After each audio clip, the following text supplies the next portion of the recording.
the ice and fire demon god of Hogwarts. This video is purely for entertainment and does not infringe on copyrights or laws. The rights to the novel and image belong to the original author. We do not claim ownership. Don't like waiting and want to listen to this fanfic in full now? Subscribe to our Patreon, where you'll find the best fanfics. Chapter 651, Reverse Casting, Traceless Shrinking Spell. Irina asked, "So, teacher, do you have any idea?"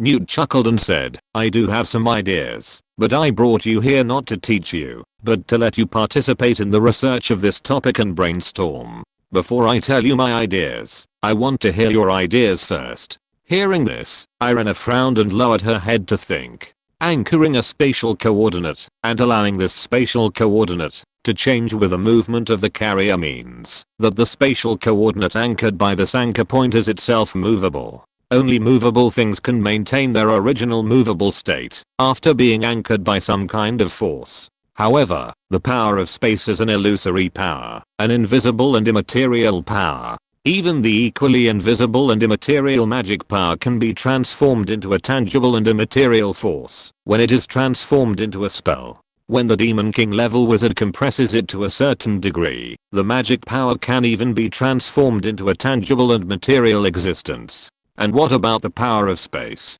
The only thing that can prove its existence is the white light that lights up when wizards use means of space travel such as apparition or portkey. The only way to make the anchored space coordinates movable is to compress the space where the coordinates are located to the extent that a certain mass exists. Space coordinates with mass can be moved by external forces. So, what other methods can compress space to such an extent? Irina subconsciously thought of the traceless extension spell. Since the traceless extension spell can extend a piece of space indefinitely, what if she casts the traceless extension spell in reverse? Can it achieve the effect of compressing space? Thinking of this, Irina told Newt her doubts. After getting Irina's ideas, Newt couldn't help but smile. He said happily, "Great minds think alike." Compressing space to the point where mass exists, and then anchoring the tangible and substantial spatial coordinates as the coordinates of the spatial anchor point is the best solution.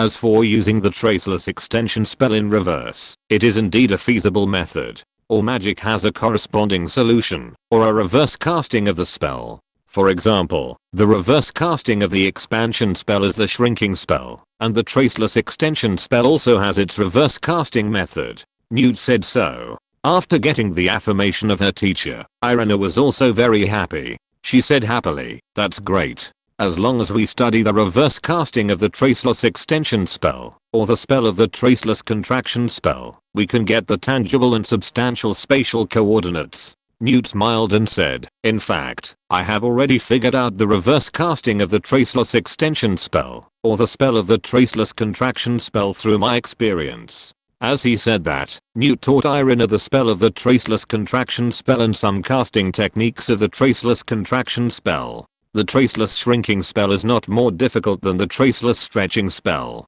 Irina just tried to wave her wand twice and successfully cast the traceless shrinking spell, compressing the space of about 3 cubic meters in front of her to 1 cubic meter. After casting the traceless shrinking spell, Irina couldn't help but look at Newt with some doubts. She asked, "Teacher, since you have already studied the traceless shrinking spell, why don't you directly compress the space coordinates with mass?" Hearing Irina's words, Newt showed a bitter look. Newt said helplessly, "I tried my best to cast the traceless compression spell, and even used all my understanding of the power of space, but all I can do is to make the compressed space infinitely close to the degree of mass. My power is not strong enough after all. If I guess correctly, to compress the space coordinates with mass, at least the power of the Demon King is required. Therefore, you are indispensable in this subject, Irina," Newt said with a wry smile. As a teacher, his own magic power is not as good as that of his students.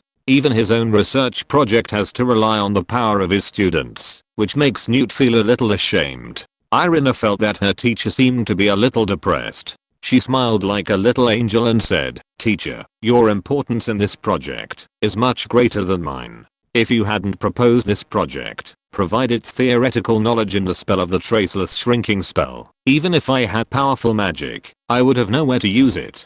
So, teacher, thank you." Irina's bright ice blue eyes stared at Newt's face, and she said softly. Irina's words were like a spring breeze blowing on Newt, making his heart warm. Newt gently rubbed Irina's head and said with a smile, "Then, the task of compressing the appropriate spatial coordinates is left to you, Irina." Irina nodded obediently and asked, "Okay, teacher, is it here?" Irina took a look at the environment in this research institute. Even though the space here has been reinforced twice by Newt, it is still a small world inside a suitcase after all. Even though the space here has been expanded by 1,000,000,000 times the spatial expansion rate, it is still essentially the size of a suitcase. How is it possible? Newt laughed. Of course it is in the outside world. Nico promised to give me an island and allow me to conduct experiments on compressing spatial coordinates there. As early as Christmas, when Nico, Flamel and Newt were chatting in the old castle, Nico was very interested in the key to the arbitrary door. After learning that Newt had plans to conduct further research, he generously waved his hand and gave Newt an island he had bought. As a great alchemist who created the Philosopher's Stone and lived for hundreds of years, Nico's wealth has long reached a level that cannot be expressed in numbers, and his properties around the world cannot be written on a 100-foot long parchment. Although the value of this island is enough to buy a Diagon Alley, this island is just the tip of the iceberg of Nico's real estate. Newt was not in a hurry to go to the island with Irina, but picked up a notebook spread out on the table and handed it to Irina. Newt said, "This is my research log for the past few days. It includes the deduction steps of the traceless shrinkage spell and all the ideas for making space anchors. It may be helpful to you." Chapter 652, Hundreds of Billions of Space Compression Ratio, Universal Energy Stabilizer. After receiving the research log, Irina began to read it with interest. Although Irina had a general understanding of the spatial anchor point after Newt's explanation, she was not involved in this research from the beginning. Therefore, Newt's research log was indeed of great help to her. Irina immersed herself in this research log, following Newt's thoughts at the time, and deduced the idea of making the spatial anchor point and the underlying logic of the traceless shrinking spell step by step. This made her understand the traceless shrinking spell more deeply. Just like the deeper Irina's understanding of the traceless stretching spell, the higher the spatial expansion rate converted by consuming the same amount of magic power, the deeper her understanding of the traceless shrinking spell, the better her efficiency in compressing space can also be qualitatively improved. In a blink of an eye, 3 hours passed, and Irina finally closed the research log in her hand. Newt asked gently, "Have you digested everything?" Irina nodded honestly. Newt and Irina walked out of the research institute. Newt waved his wand casually, and the research institute disappeared into the air, as if it was covered with an invisibility cloak. After leaving the suitcase, Newt placed a door key on the table. This was the door key to the island. The white light flashed, and the stars moved. The two figures had already appeared on a deserted island. This island still maintains the most primitive ecology, without any artificial development. If you want to do other research, you may have to take the trouble to open up a special place. However, Newt and Irina's goal is to compress the spatial coordinates of the island. This deserted island is very suitable, and they don't have to worry about accidentally hurting others. Irina released the magic power under her body and used the surging magic power to support her body to a height of 100 meters in the center of the island. The position where she is now is the spatial coordinate she intends to anchor. She gently waved the wand in her hand, and rhythmic syllables came out from her lips and teeth. The strange spatial fluctuations gathered from all directions with Irina's position as the center. The huge magic power was transformed into spatial power, extending beyond the range of the island, locking all the space above 100 meters and below 500 meters above sea level within the island. The terrain of this island is not high. Even at the highest point, it is only more than 60 meters away from the sea level. Therefore, the spatial power that locked this space will not harm any grass or tree on the island. Only because of the spatial cracks left out after the space compression, it is constantly tearing the surrounding space. Seeing this scene, Newt on the ground frowned slightly, and he also waved his wand. The silent traceless extension spell took effect outside the space locked by Irina, extending the space farther away towards here, filling the spatial cracks left out due to the space compression. In this way, Irina compressed the space above the island, while Newt filled the gaps left after compression. The space on the island was actually maintained in a delicate state of balance. The powerful traceless shrinking spell quickly compressed the space above the island in the direction of Irina, and finally stagnated at a size of about 1 cubic meter. The huge and chaotic space fluctuations continued to spread out in front of Irina. This space cube compressed from the space above the entire island, contained enough power to destroy the entire island. Irina frowned, not because she could not continue to compress this space cube with the traceless shrinking spell, but because this space cube was already on the verge of exploding. If the chaotic and violent space power contained in this space cube was not calmed down, the power that exploded in an instant would be enough to severely injure her, a Demon King level wizard, or even put her on the verge of death. However, Newt had never taught her how to appease the irritable space force. On the ground, Newt looked at everything in the sky, and was also very anxious. When Newt cast the traceless shrinking spell, he just compressed a house-sized space into the size of a fingernail. The space contraction ratio of compressing a house-sized space into the size of a fingernail is high, but how can the space force contained in a house-sized space be compared with the space force contained in an island-sized space? Exclamation mark. At the same time, in the sky, perhaps, it can stabilize these space forces, Irina said softly, and she took out a golden cube from her pocket.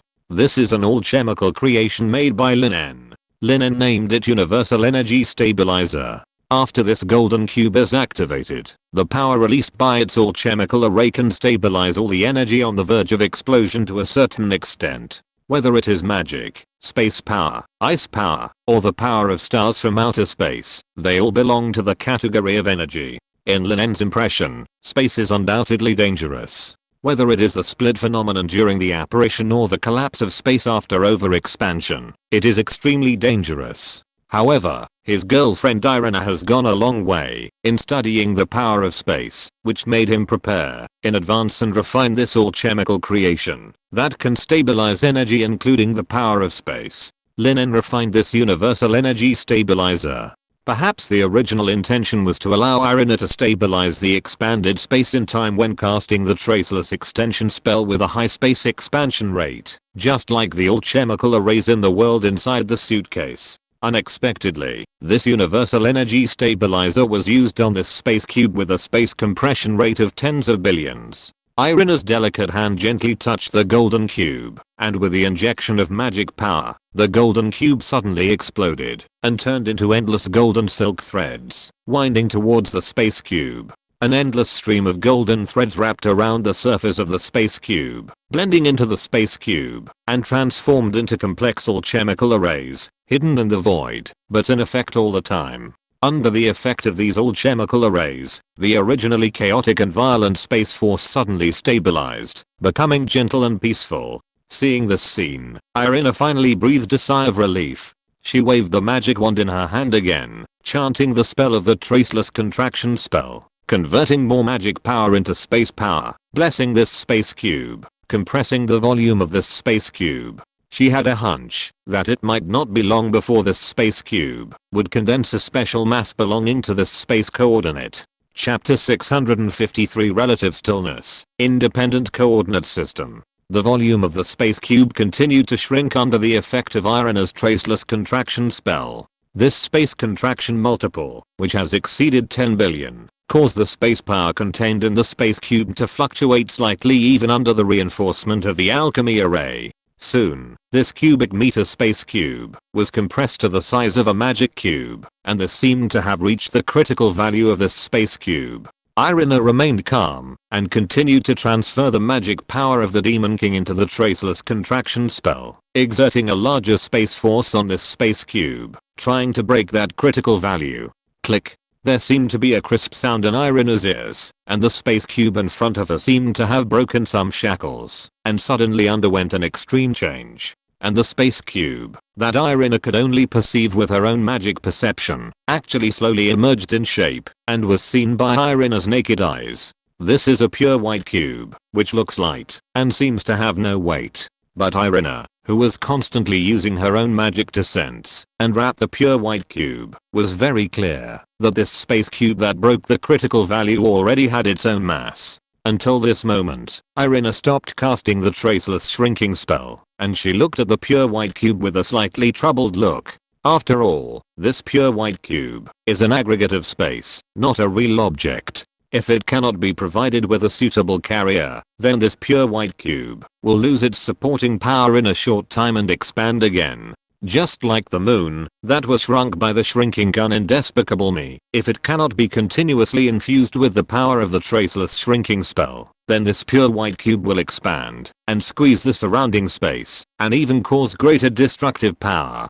Only by integrating it into a carrier or a container and using the power of the carrier or the container to seal this pure white cube can the spatial power in it be permanently stabilized. Irina held the pure white cube in her left hand, slowly fell back to the ground, and told Newt about her discovery. After learning about the condition of the pure white cube, Newt asked thoughtfully, "Irina, how long can you maintain this space aggregate?" Irina thought for a moment and said, "If I use the traceless shrinking spell to reinforce it once a day, I can keep this pure white cube in this form, but this is not a long-term solution after all. The spatial power contained in this pure white cube has reached an extremely terrifying level, so terrifying that the traceless shrinking spell that Newt cast on it has no effect at all. Only Irina's demon-level traceless shrinking spell can be effective on this pure white cube."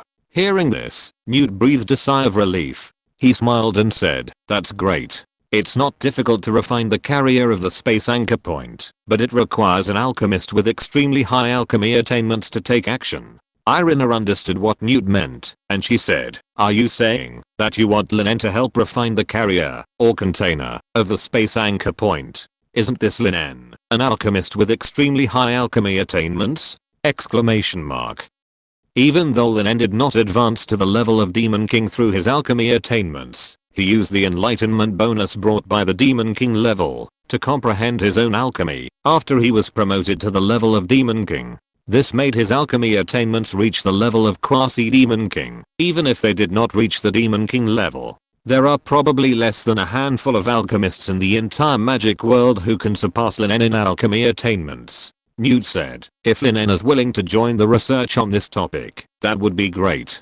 Before waiting for Lin En's reply, we can first study the method of anchoring the movable space coordinates where this space aggregate is located." After obtaining the pure white square, Newt and Irina returned to the villa, and the pure white square was also protected by Newt with various protective magic. Irina used a two-way mirror to tell Lin En that she hoped Lin En could join the research on this topic and work together to study the pocket anchor point. On the other hand, Lin, who was studying blood fusion magic, quickly gave a positive reply after seeing Irina's message. "I'm very happy to join the research of pocket anchor points. This reminds me of a two-word game, but unfortunately, I need to follow my teacher to learn blood fusion magic in July and meet my master at the end of July. However, I will come to you in August. Before that, I will contact you in advance with the two-way mirror. Your dear, Lin." After getting Lin's reply, Irina happily told Newt the result.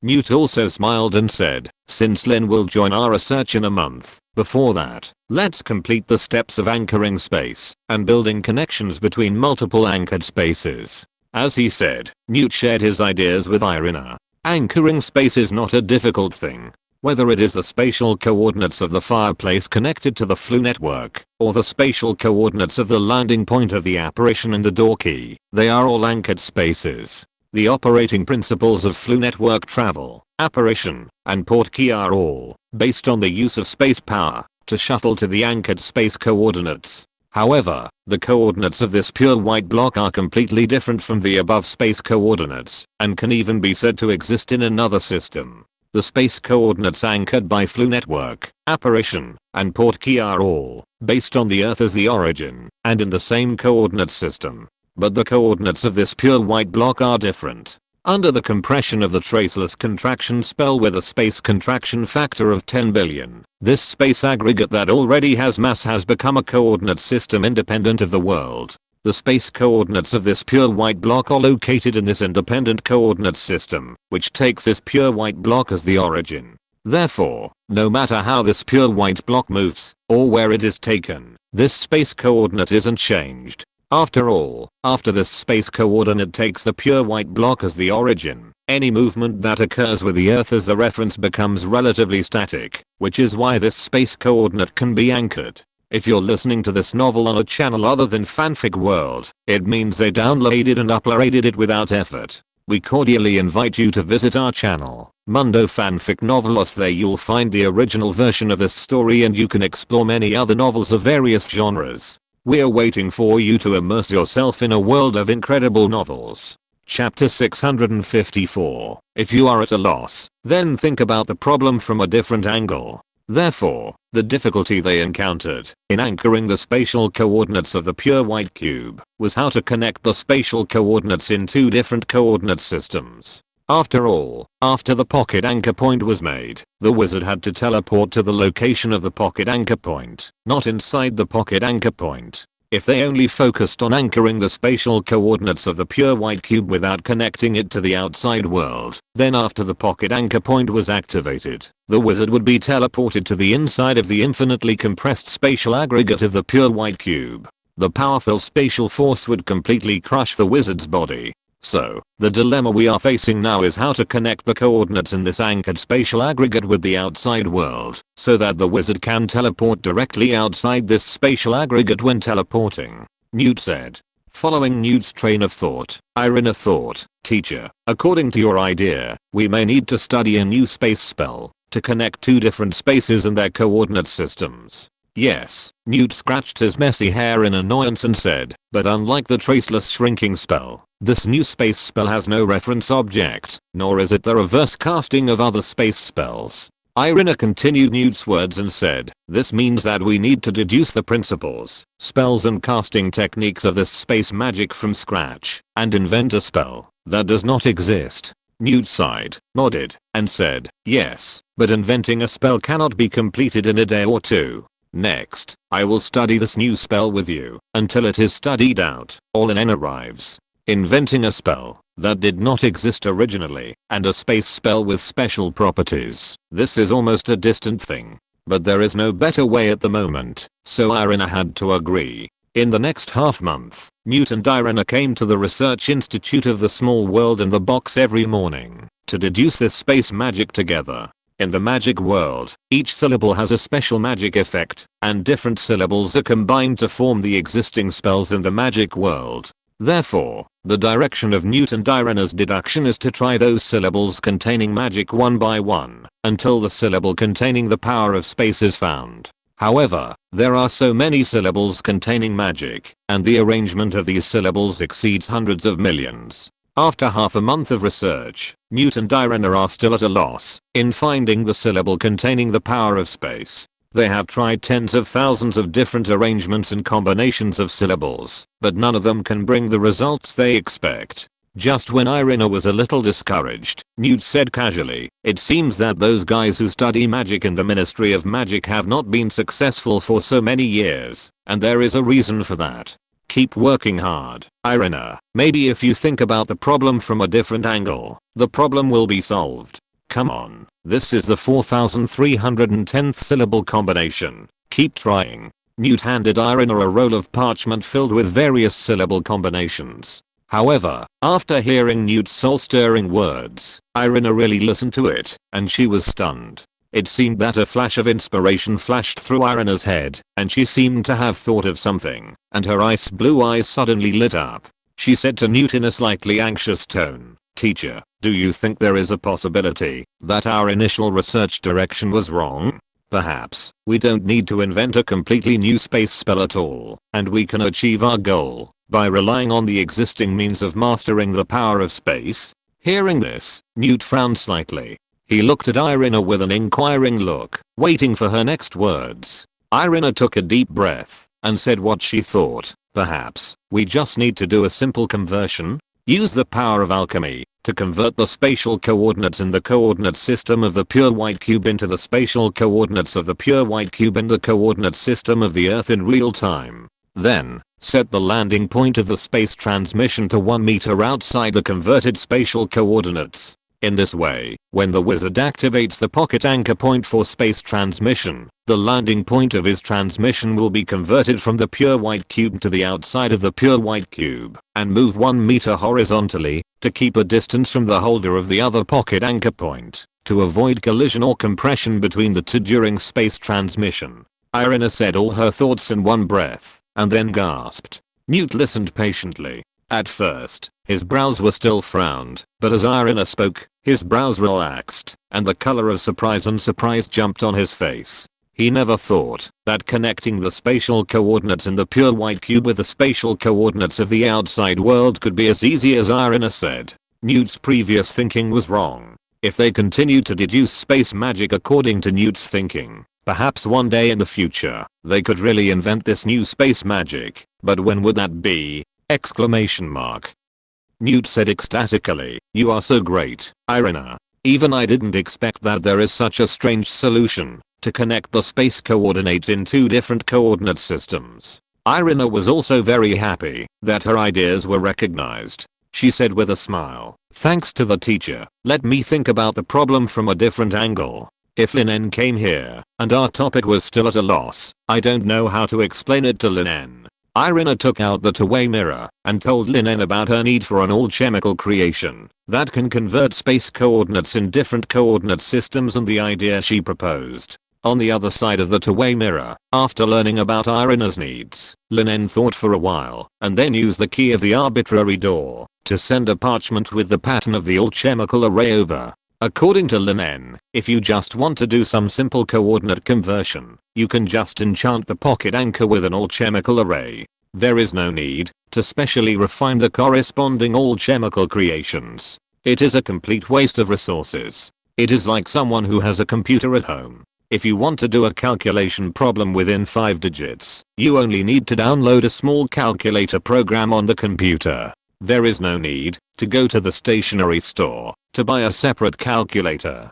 Chapter 655. I, an old man, just can't stand hearing these. After receiving the parchment sent by Lin En using the any door key, Irina looked at the pattern on the parchment. It was 15 simple all-chemical arrays. These 15 all-chemical arrays were combined in a specific order, and the effect they had together was to convert the spatial coordinates in one coordinate system into the spatial coordinates in another coordinate system. These 15 all-chemical arrays were not complicated, and there was no special technique to refine them. Irina just waved the magic wand in her hand lightly, and a stream of magic power gushed out, refining these 15 all-chemical arrays connected in a specific way on the surface of the pure white block. Looking at the colorless silk thread composed of magic power on the surface of the pure white block, Irina tilted her head. This silk thread seemed to be different from the golden silk thread used by Lin En to refine the all-chemical array! Exclamation mark. Irina frowned slightly, and she waved the magic wand again lightly, and those colorless silk threads turned into golden silk threads, and the all-chemical array refined on the surface of the pure white block also started to operate. Seeing this, Irina finally nodded with satisfaction. She waved her wand again, and the 15 all-chemical arrays disappeared into the pure white block. Since the all-chemical array for converting spatial coordinates has been completed, Newt said with a smile. He took out a portal key. "Let me test the effect of the transmission." Before Newt activated the portal key in his hand, Irina quickly snatched it away. Irina said, "Teacher, let me do it. This is my first time to refine an all-chemical array. If something unexpected happens, you will be in danger." Newt was stunned. He opened his mouth and wanted to say something, but was interrupted by Irina. Irina did not give Newt any room to object. She activated the anywhere door key in her hand and cast a powerful llama spell on herself, saying, "Don't worry, teacher. With my Demon King level llama spell, I can resist the spatial force in this pure white cube." Fortunately, although it was Irina's first time to refine an alchemy array, she did not make any mistakes. The alchemy array immersed in the pure white cube took effect smoothly. The anywhere door key, which set the destination to the spatial coordinates of the pure white cube, also teleported Irina to 1 meter away from the pure white cube. Success. Irina looked at Newt in surprise. "Teacher, did you see it? The space anchor point was successfully made." Newt nodded helplessly and doubtingly and said, I saw it, but, Irina, don't do such risky things again in the future. Irina stuck out her tongue and said, it's better than letting you take risks, right? After all, I'm a demon level wizard, very safe. Newt smiled and shook his head, you kid, I can't handle it. Well, the embryo of the first pocket anchor point has been made. In the next half month, we have to make more pocket anchor embryos. Wait until Lin En comes and refines the carrier of the pocket anchor point. Well, it should be said that the shell is more appropriate. After all, it already has a shape and mass. After refining the shell of the pocket anchor point, we can directly try to connect multiple pocket anchor points. Newt said so. In the next half month, Newt and Irina would take the random door key every day to teleport to the island that Nico gave to Newt. Now, the space above the island has been extracted by Irina and turned into part of the pure white cube. Now the space above the island is all space extended by the surrounding space with a traceless extension spell. So, Newt and Irina set their sights on the space above the sea area around the island. In this way, in just 15 days, the space above the sea area with a radius of 100 miles around the island was all cleared by Irina. And now the space still remaining above the sea area is all extended by Newt from the farther space with a traceless extension spell. At the same time, 15 identical pure white cubes, or pocket anchor embryos, appeared in Newt's villa. Let's go back to July 20th. Green didn't give Lin En much time to learn the blood magic of the mind image covenant. Even though Lin En had the improvement in his comprehension brought by the Demon King level, it took him 3 days to completely master this blood magic without any object to cast spells, and he could only practice the mind image covenant in the air. On this morning, Green was already waiting in the living room. Lin was leaning against the door casually, while Fred and George were rubbing their hands excitedly. Even though Lin told them how approachable and kind Nicholas Flamel was, they were still a little nervous before seeing this legendary alchemist, their master. Green glanced at the watch on his wrist, stood up, smiled at Lin, Fred and George, and said, it's time, let's go. As he said that, Green placed a door key on the table. This was a timed door key. Looking at the door key that was already emitting a faint white light, several people gathered around and placed a finger on the door key. Not long after, the white light brought the 4 masters and apprentices to Nicholas Manor. After seeing Nicholas Flamel, this frail but very kind old man, Fred and George finally felt relieved. Nico said with a smile, I heard from that little guy Lin En that you have accepted 2 more apprentices, Wallison. I thought Lin En was joking with me, but it turned out to be true. Where did you find these 2 talented little guys? After asking Fred and George a few questions about alchemy, Nico was very satisfied with their sharpness and imagination in the field of alchemy. Green shook his head helplessly and said half jokingly, Teacher, you misunderstood me. How could I have the ability to discover so many geniuses? Fred and George were recommended to me by Lin En. Nico looked at Lin En unexpectedly and teased, I didn't expect it. Lin En, you actually took the initiative to find 2 apprentices for yourself. Do you want to feel the power of the senior brother? Lin En smiled and told Nico about the relationship between himself and the Weir Light Winds in the field of alchemy. After listening to Lin En's story, Nico was so moved that he wiped his eyes and said, mutual complementation. As an old man like me, I just can't stand listening to these touching stories. Chapter 656, Space Expansion, Teleportation, and Blockade Formation. Just like when Lin first came here, Nicole also arranged a nice little villa for Fred and George in the manor as their foothold in Nicole's manor these days. After learning that Lin and the Weir Light Winds chose different main directions, and that Lin would go to Newt in August to participate in the research on the space anchor point, Nicole decided to guide Lin and the Weir Light Winds separately. Lin chose to develop in an all-round way and apply his alchemy attainments to more places in life, while Fred and George chose to use alchemy for combat and refining war weapons. The completely different choices made it impossible for them to accept Nicole's guidance at the same time. Therefore, Nicole decided to teach Lin alchemy knowledge in the next half month, and then slowly instruct the Weir Light Winds in alchemy in August and even September. After all, Fred and George had already graduated from Hogwarts Castle, and they did not need to go to school in September, so they had more time to accept Nicole's guidance. During the half month that Nico taught Lin, Fred and George got Nico's permission to borrow the training grounds and some alchemy training facilities in Nico's manor. Unlike the motionless training dummies in Hogwarts Castle, the alchemy dummies here would fight back against the trainees, and the average combat power of these alchemy dummies was above that of elite aurors. This allowed Fred and George to improve their practical experience in sparring with these alchemy dummies. At the same time, Nico also began to teach Lin. "I have heard about the so-called Dark Lord in your British magic world," Nico said in a flat tone. "According to the information I have, he is a cunning guy. If he can't deal with you, he will find a way to deal with the people you care about to contain or threaten you." Although Voldemort cut his own soul and created those Horcruxes, making him more insane and moody, his cunning nature cannot be erased. Nico continued, "In a protracted war, in addition to the power of direct confrontation, the speed of support is also very important, and the topic about space anchors that Newt Scamander invited you to study is like this.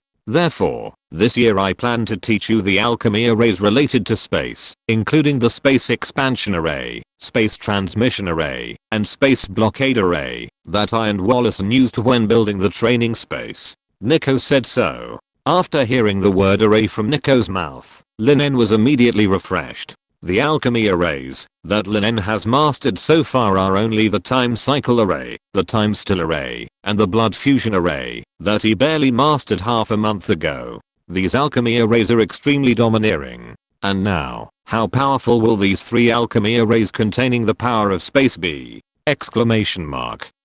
Nico explained, "The space expansion formation is similar to the traceless stretching spell in magic, and compared with the traceless stretching spell, the space expanded by the space expansion formation is more stable and more solid. Not only that, the space expansion formation and the traceless stretching spell can be used at the same time." In the era when alchemy was popular, wizards would always ask alchemists to refine the space expansion formation after casting the traceless stretching spell, to expand the space for a second time and strengthen the space. The space teleportation formation is similar to the space teleportation like the flu network, but the space teleportation formation can only connect 2 space coordinates at the same time and teleport back and forth between 2 space coordinates, but it cannot connect multiple space coordinates like the flu network. Therefore, we use it to connect the training space we created. However, connecting training space is only the most superficial use of the space teleportation formation in peacetime. In war, it has an irreplaceable advantage, that is, the space teleportation carried out by the space teleportation formation cannot be spied on, interrupted, or intercepted. And the reason why it cannot be intercepted is that it is not a straight line transmission across space like the flu network, apparition, and portkey, but a point-to-point transmission. When the straight line transmission across space encounters a space with the power to intercept all space travel, it will be intercepted, but point-to-point transmission will not. Nico explained the effects of the space expansion array and the space transmission array. After learning about the effects of these 2 all-chemical arrays, Lin En couldn't help but feel surprised. This space expansion array and space transmission array are simply the pro-maximum version of the traceless stretching spell and the portkey. Nico also explained the effect of the space blocking array. The space blocking array is similar to the magic anti-apparition spell, but the space blocking power of the space blocking array is more powerful. Whether it is the flu network, apparition, portkey, or other more space transmission methods, as long as the destination of these space transmissions is within the coverage of the space blocking array, then these space transmission methods will become invalid. Nico said so. Hearing this, Lin En asked curiously, "Master, if the space teleportation array that cannot be intercepted or interrupted encounters the space blocking array, which one will fail?" Nico smiled and said, "It depends on which alchemist who made these 2 alchemy arrays has a higher alchemy attainment. The relationship between the space teleportation array and the space blocking array is not the relationship between spear and shield in the idiom self-contradiction, because this takes into account the alchemy level of the alchemist who made these 2 alchemy arrays. It's like the armor spell and the disarming spell restrain each other, and whether the armor spell resists the disarming spell or the disarming spell breaks the armor spell depends on the magic level of the spellcasting wizard." At this time, someone may ask, what if the space teleportation array and the space blocking array are made by the same person? Exclamation mark. You know, when alchemists make alchemy arrays, they always leave a backdoor for themselves. Just like the illusion array created by Lin En, he could see through the mist of the illusion array and control everything that happened in the illusion array.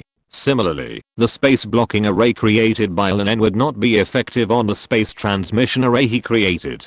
Nico smiled and said, these 3 alchemy arrays are not more difficult than the time cycle array and time stasis array you learned. I think 15 days should be enough for you to master all 3 alchemy arrays. Chapter 657. God is chasing them to feed them, and they eat enthusiastically. Nico handed Lin En the alchemy book that recorded the basic principles, underlying logic and alchemy runes of space expansion array, space transmission array and space blockade array. After seeing this alchemy book, Lin En couldn't help but be a little surprised. Unlike the thickness that was several times thicker than the Bible as imagined, this alchemy book was like a thin magazine. It looked ordinary and didn't look like a book that recorded such profound alchemy arrays. However, Lin En did not underestimate this alchemy book. His Demon King level perception made him aware of the surging magic fluctuations coming from this book. Sure enough, when Lin En returned to the villa and opened this alchemy book, what appeared in front of him was not constant text and patterns.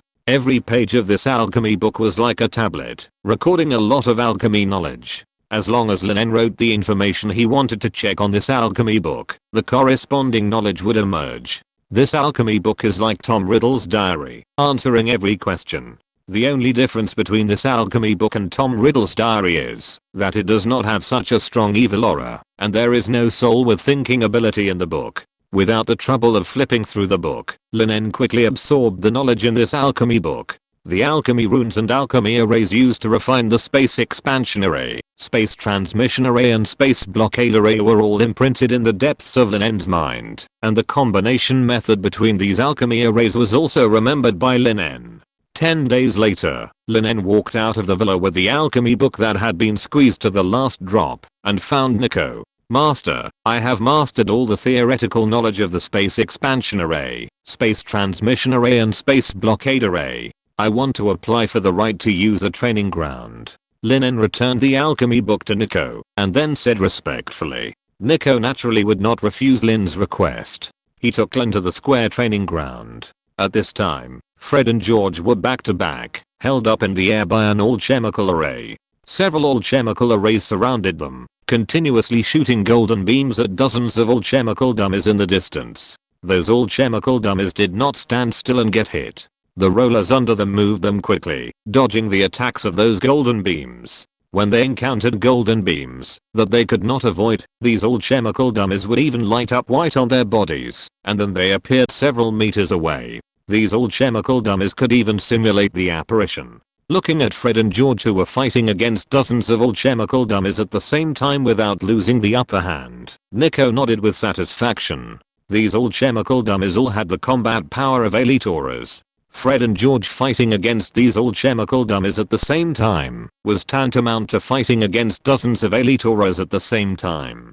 Compared with Lin, such a record may not be a big deal. But don't forget that it has been less than half a year since Fred and George became Green's apprentices. In just half a year, they were able to use alchemy to fight against dozens of elite auras without losing.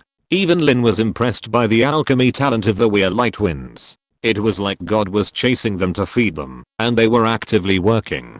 Fred and George stopped for a moment. Nico waved his wand gently, and the beams flying in the air seemed to be erased by an eraser, leaving no trace. The alchemy dummies in the square training ground also stopped their movements and entered standby mode.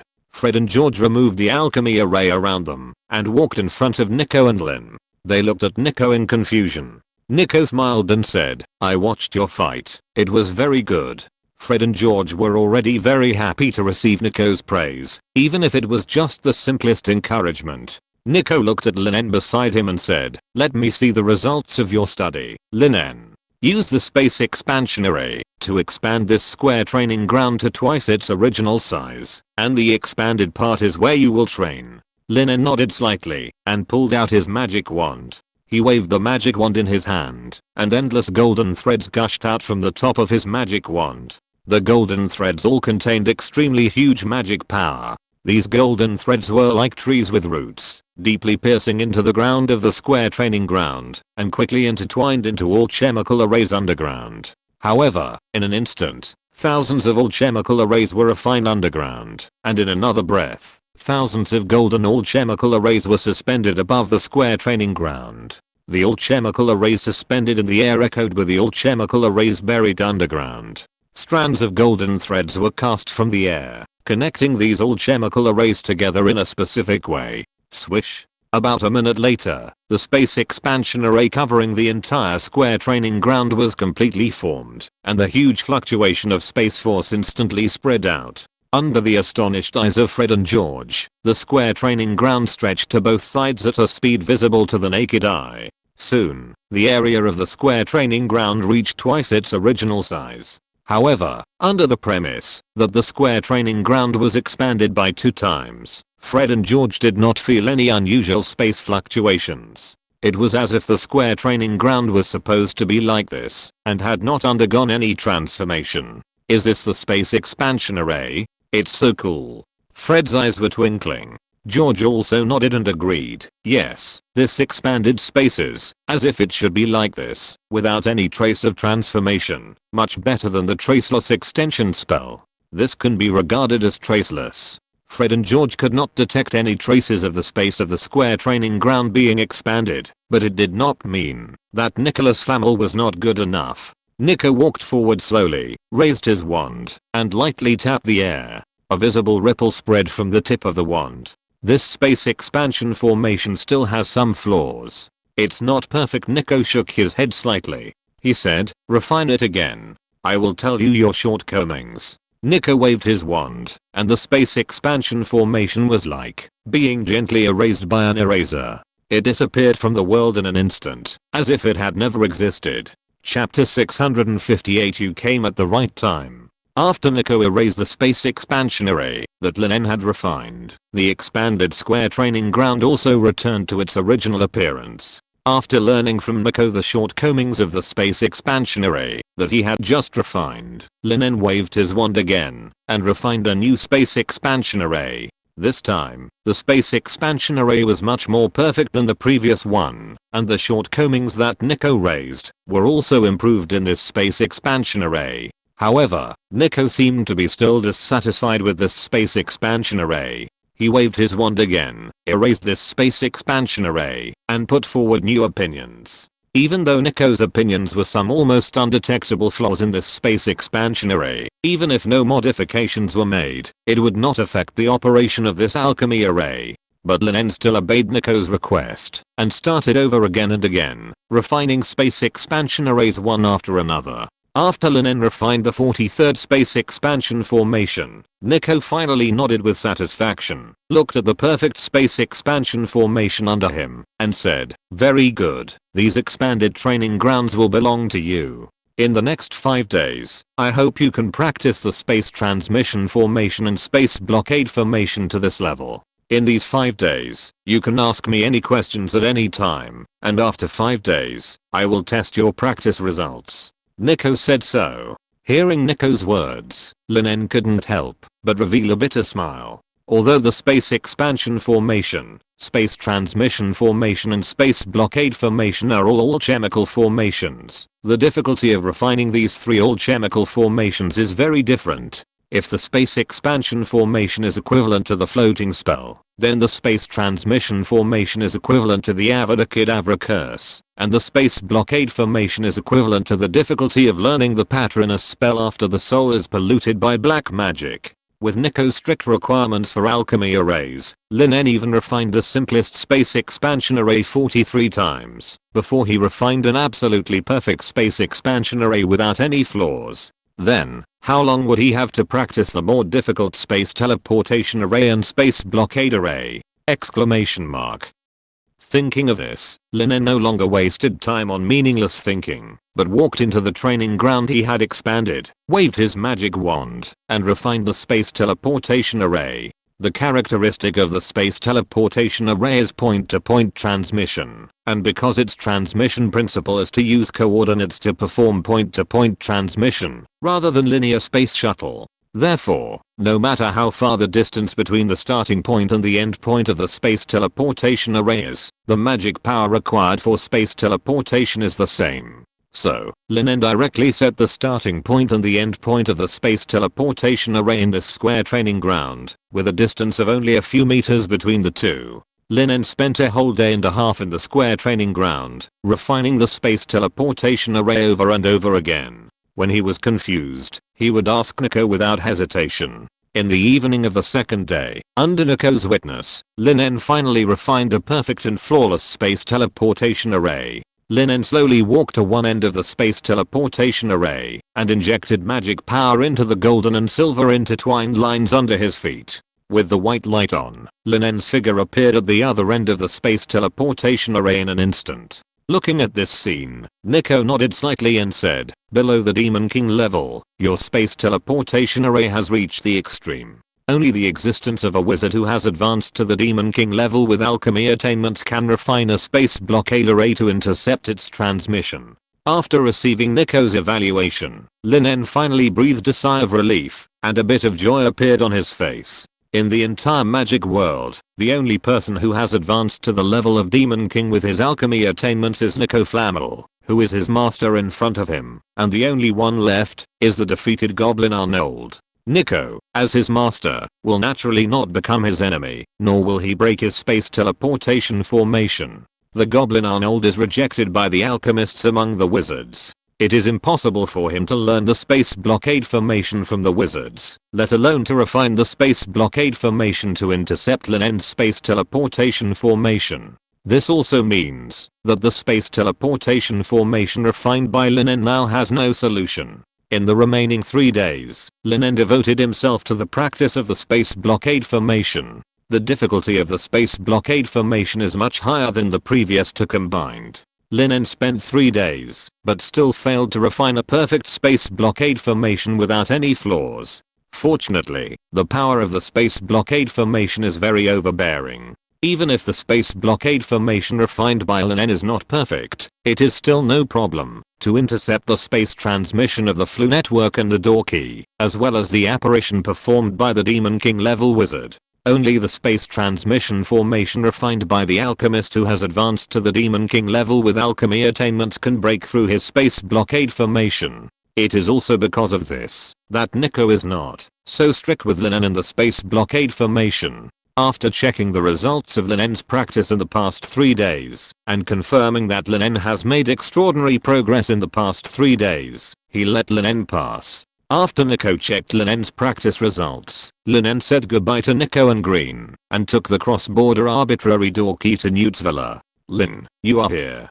Come in." Irina, who got the news in advance from the two-way mirror, stood at the door of the villa and said happily. Lin came over, kissed Irina on the forehead, then looked at Newt in the living room and bowed slightly. "Professor Scamander." Just like Fred and George, before they became Green's teachers, they use the same name as when Green was still the professor of defense against the dark arts in Hogwarts Castle. Lin also used the name Newt used when he was the professor of care of magical creatures in Hogwarts Castle. Newt smiled and waved his hand, saying, "Don't call me professor anymore. I have resigned from Hogwarts, haven't I? Come in, you are here at the right time." As he said that, Newt took out the 16 pure white cubes that were placed in the living room and protected by protective magic. Lin raised his hand and stroked a pure white cube. He could sense the magic fluctuations of his own alchemy array in this pure white cube, which came from the universal energy stabilizer he refined. Chapter 659 Pocket Anchor. In addition, Lin En also sensed some other alchemy arrays. If his guess was correct, it should be the alchemy array that he wrote on the parchment and gave to Irina, which was used to convert spatial coordinates. Lin En asked, "What stage has the research progressed to?" Irina said, "We have refined the original embryo of the pocket anchor point and borrowed the connection method of the Flu network to connect these 15 pure white cubes together." Lin En injected magic power into the pure white cube in his hand. In an instant, a world map and the spatial coordinates of the other 15 pure white cubes suddenly appeared in his mind. However, since these 15 pure white cubes were placed in front of him, the 15 white dots that suddenly lit up on the world map that appeared in Lin En's mind almost overlapped. Lin En silently recited the spatial coordinates of one of the lit white dots in his mind and activated the pure white cube in his hand. The next moment, Lin En's figure appeared 1 meter away from another pure white cube. Lin En looked thoughtfully at the pure white cube beside him that was emitting a faint light and said, "It seems that this pocket anchor point only lacks a perfectly suitable shell and an all-chemical switch that can activate it." After getting affirmative answers from Newt and Irina, Lin En's left hand passed over his waist, and hundreds of metal materials and magical animal materials appeared in front of everyone. After hesitating for a while, Lin En picked up 3 of the materials and said, "These 3 materials are the best choices for all chemical materials I have selected for the shell of the pocket anchor point. Take a look."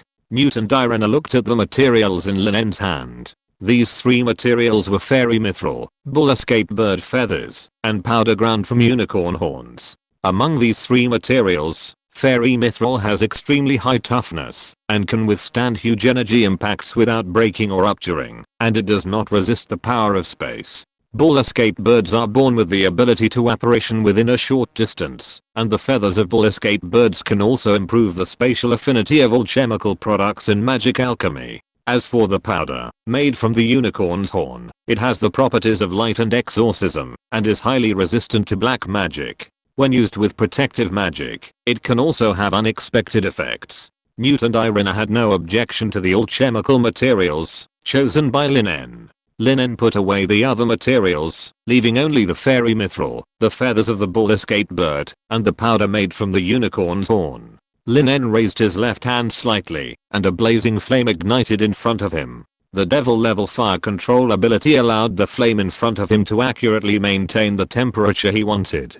Lin En waved his right hand, and the fairy mithril, the feathers of the bull escape bird, and the powder made from the unicorn's horn floated up one by one, and flew into the red flames. Under the extremely high temperature, the 3 all-chemical materials turned into liquid in an instant, and merged into one under Lin En's precise control. As time passed, the liquid slowly suspended in the flame gradually turned into a milky white color like milk. Golden all-chemical runes lit up in the flames, emitting strange energy fluctuations, and under Lin En's control, they merged into the milky white liquid. Unlike array alchemy, although all chemical runes are also used in magic alchemy, alchemists do not need to refine them into all chemical arrays. They only need to integrate these all chemical runes with special effects into all chemical creations, to make the all chemical creations have the characteristics of these all chemical runes. After these all chemical runes were integrated into the milky white liquid, the milky white liquid had already been transformed into the all chemical material that Lin En wanted, that is, the all chemical material for making the shell of the pocket anchor. Now, the only thing left for this all chemical material that is about to be completed is the final shaping step. Looking at the milky white liquid wrapped in the blazing flames, Lin En slightly stretched his hands outward, and the milky white liquid was evenly divided into 16 parts. Under Lin En's control, the 16 parts of milky white liquid gradually turned into the shape of chess pieces, and the 16 chess pieces just formed the shape of a complete set of white chess pieces in the chess game. Lin En waved his left hand, and the blazing flames instantly dissipated, leaving only the 16 milky white chess pieces. The 16 milky white chess pieces were in the shape of a king, a queen, 2 chariots, 2 bishops, 2 knights, and 8 guards. Is this the shell of the pocket anchor? Irina curiously raised a chess piece representing the guards. From this jade-like chess piece, Irina could feel that this chess piece had a strong tolerance. Irina tried to convert magic power into space power and injected it into the chess piece in her hand. This chess piece perfectly absorbed the space power injected by Irina. It was like a sponge, absorbing these space powers. Lin En pulled out his magic wand, and he gently waved the magic wand in his hand, and the 16 chess pieces, including the guards in Irina's hand, all floated up. Then, endless golden threads gushed out from the top of Lin En's magic wand, turning into all chemical arrays emitting brilliant golden light, and merged into the 16 milky white chess pieces. After completing the refining of the 16 milky white chess pieces, Lin En waved his magic wand again, and the 16 pure white cubes suspended in the living room all broke through the air and slammed into the 16 chess pieces. Seeing this scene, Irina subconsciously wanted to warn them. After the pure white cube had its own mass, it was no longer a pure energy body. It already had a physical body, so it would not directly merge into the chess pieces. However, Irina still did not speak, and she believed that Lin En could not have failed to notice this. Sure enough, at the moment when the 16 pure white cubes came into contact with the milky white chess pieces, the imagined collision did not occur, but a faint white light lit up at the point where the pure white cubes and the milky white chess pieces came into contact. Then, the pure white square merged smoothly into the milky white chess piece, as if it had not encountered any obstacles, and became one with it. Lin En waved his magic wand again, and strands of golden silk threads broke through the air, leaving golden lines on the milky white chess piece, turning into the activation switch of the pocket anchor point. This milky white chess piece with golden patterns looks so luxurious and gorgeous. Chapter 660. In view of your courage, loyalty, and ability, the 16 pocket anchors slowly floated in the air. After the milky white chess piece-like shell was completed, the pocket anchors were declared complete. Newt and Irina came up at the same time, each holding a chess piece representing the royal guards. The chess piece, which was as smooth as jade, was used to feel the fluctuation of spatial force. Now it was like a real ordinary chess piece, and could not feel any magical power. The white chess piece-like shell perfectly restrained the spatial fluctuation of the pocket anchor. Even a Demon King level wizard, without knowing it, could not detect that this was a special pocket anchor, not an ordinary chess piece. Irina tried to inject magic power into the royal guard's chess piece in her hand, but it bounced back, as if the chess piece was a magic insulator, and could not contain any magic power. Lin En explained, see where those golden lines meet? That's the activation switch for this pocket anchor. You have to press that intersection, and inject magic power from it. Irina suddenly realized. She followed Lin En's instructions and successfully communicated with the pocket anchor in her hand. The world map unfolded in her mind, and the spatial coordinates of the other 15 pocket anchors also lit up on this world map in the shape of their shells. Newt suppressed his excitement and said, it seems that this is the final product of the pocket anchor. It's a pity that only the devil level wizards can make pocket anchors. Perhaps these 16 pocket anchors are the only pocket anchors in the world. Lin smiled and said, if it's just an ordinary wizard's travel, the flu network and the door keys are enough. The pocket anchors can be regarded as strategic armaments, and these 16 are already too many. Newt smiled, then looked at Lin and Irina, and said softly, since the pocket anchors are done, it's time for me to retire. You are the main force against Voldemort and to defend the peace of the wizarding world. These pocket anchors will be kept and distributed by you. I think, if you distribute these pocket anchors, they will have a better place, and will be able to play a greater value. Newt said so. He waved his hand lightly, and the 16 chess pieces fell into Lin's arms. Hearing this, Lin and Irina looked at each other. They did not refuse. Instead, they thanked Newt, and accepted the pocket anchors. Irina walked to Lin, took a white chess piece from Lin's arms, turned around and handed it to Newt. Irina smiled and said, whether it is for strategic purposes, or for your contribution to the topic of space anchors, you deserve this pocket anchor. This time, Newt did not refuse. He walked forward with relief, and took the white chess piece from Irina. He looked down at the chess piece in his hand. It was a chess piece representing bishop. Newt took the bishop and said softly, then I will be disrespectful to refuse it. Irina returned to Lin again. She took another chess piece from Lin's arms and said, Lin, this pocket anchor belongs to you, my king. This chess piece was the white chess piece representing king. Hearing this, Lin smiled. He also picked up a chess piece from his arms and handed it to Irina, saying softly, then it belongs to you, my queen. The chess piece that Lin En handed out was a white chess piece representing the queen. Lin En and Irina looked into each other's eyes and saw a smile in each other's eyes. Irina said, the remaining 13 pocket anchors are here with you. Lin En smiled and nodded. He put the remaining 13 chess pieces into his pocket, patted his pocket, and said, no problem, and I have already thought of where 7 of them will go. Irina did not ask Lin En who he was going to give the 7 chess pieces to. She believed that Lin En's choice would not be wrong. So, Lin En took the anywhere door key again, and returned to Nico Manor. He found Fred and George. Lin, didn't you go to find Mr. Scamander and Irina to study the topic of space anchors? Why are you back again? Fred looked at Lin En curiously and asked. George half-jokingly said, could it be that after you went there, you figured out the spatial anchor point in half a day? Lin nodded seriously under the incredulous gazes of Fred and George, and took out another white chess piece. Lin said, George is right. We did make the spatial anchor point, or the pocket anchor point, and I came back to give you one of the pocket anchor points. Lin taught Fred and George the principle and usage of the pocket anchor point. After learning that Lin, Irina and Newt only made 16 pocket anchor points, and these 16 pocket anchor points were probably the only pocket anchor points in the magic world. Fred and George subconsciously wanted to refuse, but Lin said firmly, you are one of the most suitable candidates to hold the pocket anchor point. In terms of combat power, you are enough to crush the entire Aura office. In terms of relationship, you are also our original partner, aren't you? Hearing this, Fred and George finally took the white chess piece handed by Lin with peace of mind. This is a white chess piece representing chariot. Chariot? Fred and George stared at the chariot chess piece in a trance, and did not notice that Lin had apparated away. At this time, Lin had already arrived at the small villa where Green lived. After seeing Green, he came straight to the point, and told him his purpose.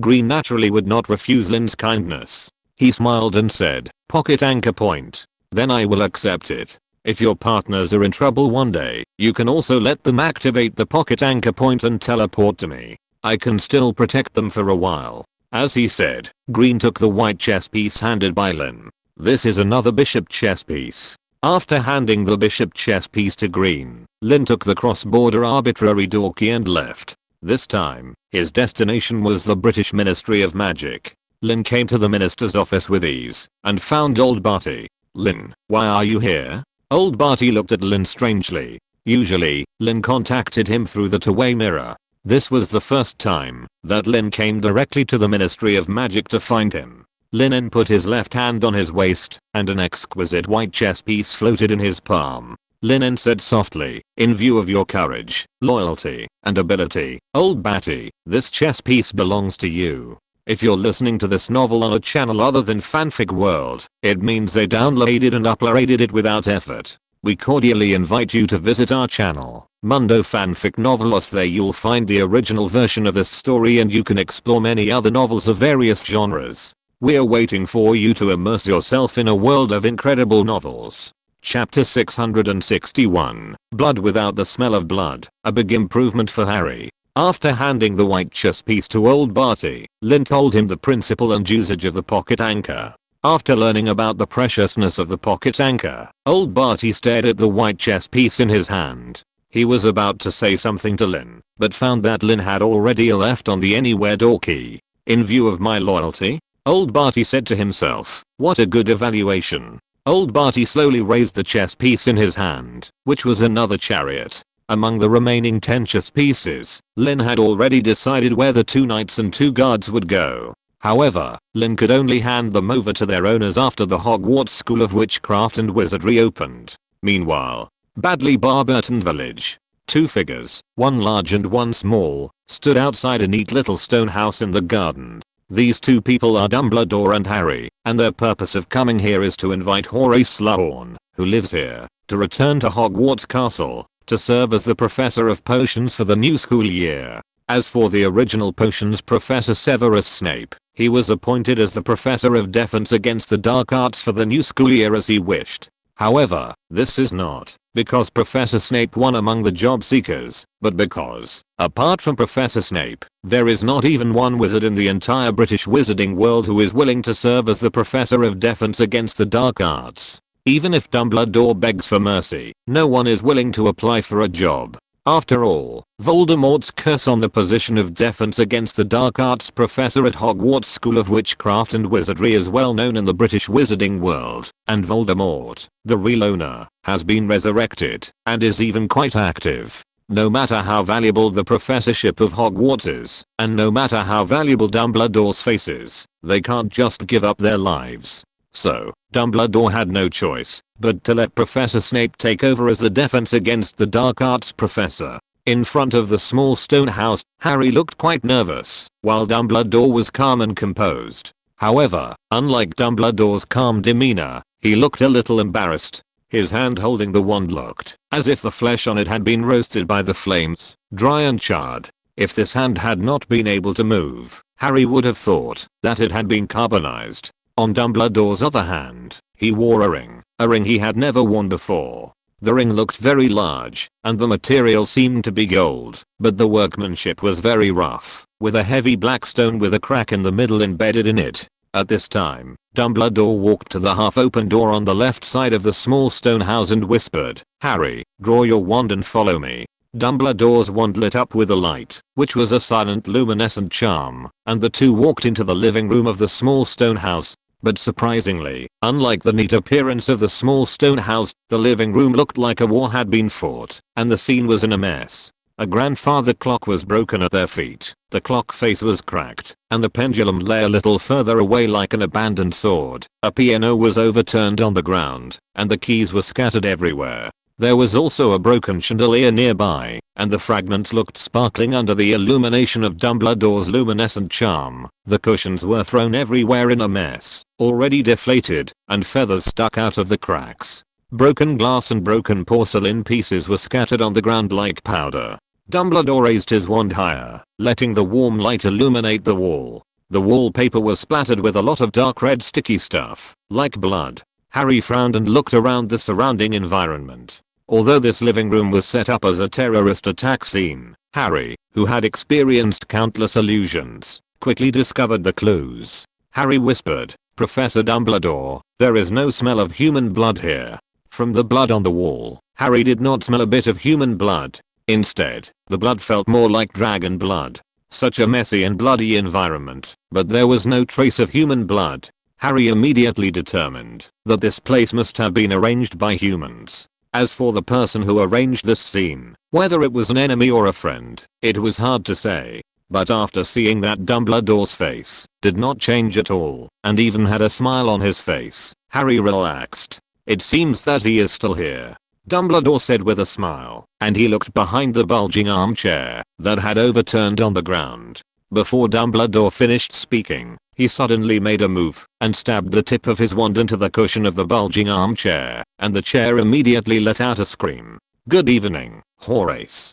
Dumbledore stood up straight, and he greeted with a chuckle. Harry looked at the armchair without surprise, only to see that the ordinary looking armchair had turned into a bald fat old man in the blink of an eye. The fat old man squatted there, rubbing his belly, squinting a painful tearful eye, and looking at Dumbledore. "You didn't have to stab me so hard with your wand," Sloan said angrily, struggling to get up. "It hurts so much." The light from the wand shone on Sloan's bald head, his bulging eyes, his walrus-like silver white beard, and the shiny buttons on the maroon velvet over his lavender pajamas. From Harry's perspective, Sloan's head was not even as high as Dumbledore's chin. "How did I get caught?"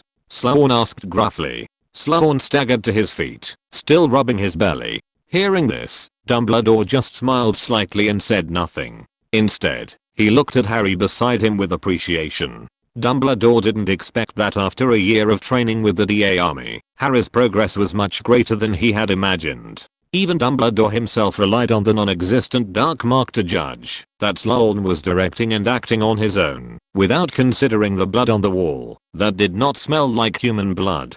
Seeing this, Sloan looked at Harry in surprise and asked, "Did you see through me?" "How did you see through me?" Harry said honestly, "Blood, sir. There was a lot of blood on the wall, but from the smell of blood, I can tell that it is not human blood." Chapter 662. Catch and kill anyone who shows up. "Does it smell like blood?" Sloan looked at the scarlet liquid on the wall thoughtfully. He waved his wand lightly, and the fake blood stains disappeared. "I really didn't think it through, but it's too late. I just finished decorating the room and you came in." Sloan sighed heavily. But soon, Sloan looked at Harry with an inquiring look and asked curiously, "I really want to know. You are a student who grew up in Hogwarts Castle, not a battle-hardened aura. How can you find these problems so quickly?" Hearing this, Harry scratched his hair embarrassedly. He glanced at Dumbledore beside him, and after Dumbledore showed a look of approval and nodded slightly, Harry said honestly, "It was the illusion array made by Lin In the difficult mode of illusion test, we often need to complete different tasks under various conditions. In a difficult mode of illusion test, I played the role of an aura, and my task was to complete the investigation of 100 homicides. In these investigations, many houses that were suspected to be murder scenes were forged by dark wizards, and the forged blood was not human blood, but dragon blood or the blood of other magical animals, and the smell of that blood was different from that of human blood. Because I ignored this point, and did not notice the abnormality of the smell of blood, I died dozens of times in the illusion. Dozens of deaths made me more cautious, and I also discovered the abnormality of the smell of blood at the forged scene. It was because of my experience in the illusion that I was able to tell that it was not human blood after smelling the blood here. If I guessed correctly, it should be dragon blood. Harry said so. Sloan said in surprise, illusion test? If aura training can also have this item, the average combat power of auras will surely be greatly improved. This is really a great invention. Dumbledore smiled and took a step forward. He looked around the messy room and asked politely, "Do you want me to help you clean up?" Sloan said indifferently, "Please." So Dumbledore and Sloan waved their wands almost synchronously. The furniture scattered on the ground jumped back to their original positions one by one. The decorations restored their original shapes in midair. The feathers returned to the cushions, and the damaged books automatically repaired and were neatly arranged on the bookshelf. The oil lamp flew to the small table by the wall and lit up again. A pile of broken silver photo frames flew to the end of the room and landed on a desk. The clock became bright as new again. Even the damaged, torn and split places in the room were restored to their original state. After tidying up the room, Sloan's brows showed a trace of worry. He looked at Dumbledore with a bit of helplessness in his tone and said, "If I'm not mistaken, Dumbledore, you should want me to return to Hogwarts Castle to teach, right?" Seeing Sloan being so straightforward, Dumbledore raised his eyebrows and immediately said, "Yes, Horace, I hope you can return to Hogwarts Castle and serve as our potions professor. You know, Horace, no one is willing to apply for our defense against the dark arts professor, so I have to appoint our original potions professor, Severus, as the defense against the dark arts professor, and this also means that we have a vacant potions professor position." Dumbledore said so. Sloan said, "Dumbledore, I'm glad that you thought of me first when the position of potions professor was vacant, but you also know that person whose name cannot be mentioned." Before Dumbledore could answer, Harry frowned and said, "Sir, why don't you dare to mention that person's name? Voldemort. What is there to be afraid of now? Voldemort?" Sloan was stunned, then smiled bitterly and said, "Yes, with the two new Demon King level wizards, Voldemort no longer makes people afraid to even mention his name. Compared with Voldemort in the original book, who made the entire British wizarding world panic after his resurrection, Voldemort now is like a rat in the gutter and cannot see the light." As the magic government, the British Ministry of Magic immediately sent a large number of auras to capture the fleeing Death Eaters, which put a lot of pressure on the Death Eater camp. They would kill anyone who showed up, and the lessons learned from the executed Death Eaters made the remaining Death Eaters dare not appear in public. After Barty Sr. took office, the Dark Mark, which had brought endless fear to people, never lit up over the houses of innocent wizards again. The suppression of Voldemort and the Death Eaters, as well as the growing British Ministry of Magic under Barty Sr.'s leadership, made people in the British wizarding world feel relieved, and no longer worried about whether they could live to see tomorrow. Because of this, Sloan did not dare to openly oppose Voldemort as in the original book.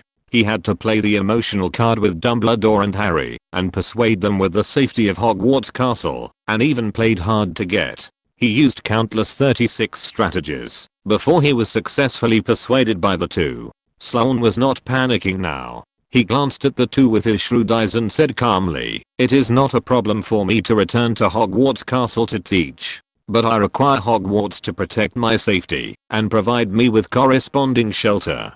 Even if I leave Hogwarts in the future, Hogwarts should provide me with continuous shelter and protect the safety of a retired professor like me. In addition, I have another request, which is more money." Sloan said so.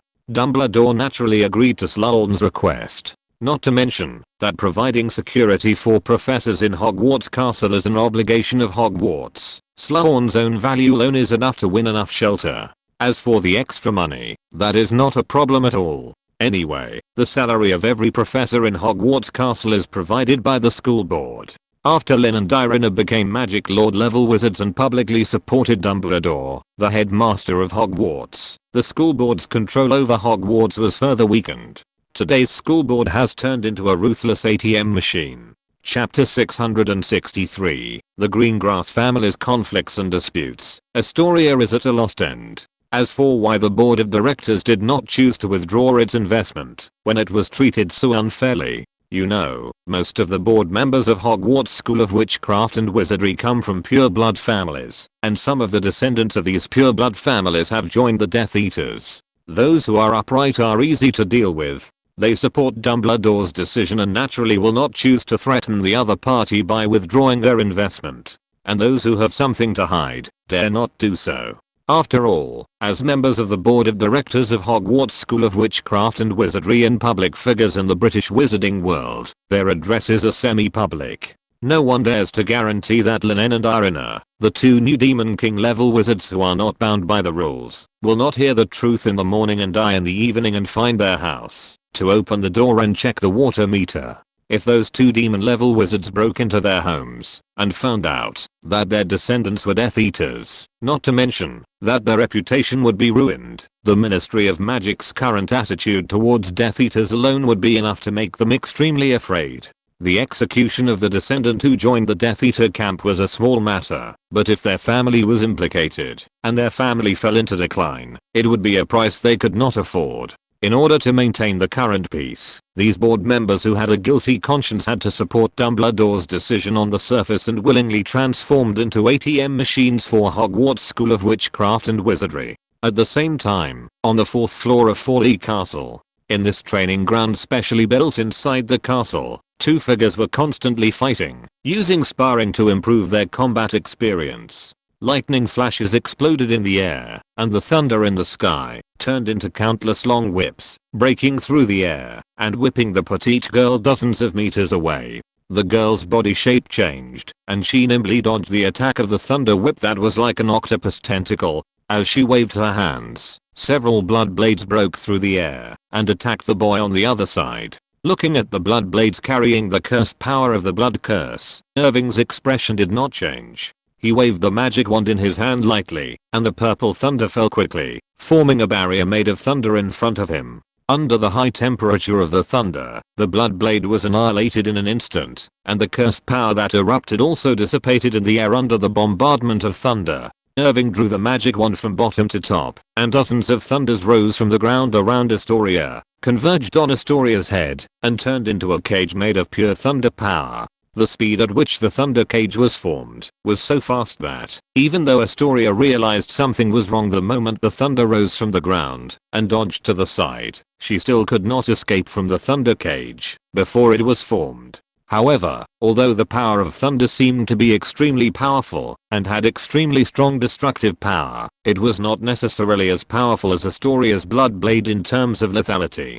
The power of the ancient magic thunderfall lies mainly in the destruction of buildings within the casting range and the group lethality, while the power of the ancient magic blood curse lies in the absolute single lethality. Astoria groaned softly, and a black-red blood blade that condensed the curse power of countless blood curses broke through the air. This black-red blood blade bombarded the thunder cage and cut it off in an instant. Under Astoria's control, the black-red blood blade split into two, then into four in the air. In just a few breaths, hundreds of black-red blood blades split out and slashed towards Irving from all directions. In terms of single target killing power, I'm still not as good as you. Looking at the almost irresistible black-red blood blade, Irving shook his head helplessly. He gave up resistance and gave a French salute in the direction of Astoria. Seeing this, Astoria chuckled and dispersed the black-red blood blade. After the blood curse in her body no longer dragged her body down, but became a great help to her, Astoria never suppressed the desire to use magic again, and her powerful magic talent was finally reflected.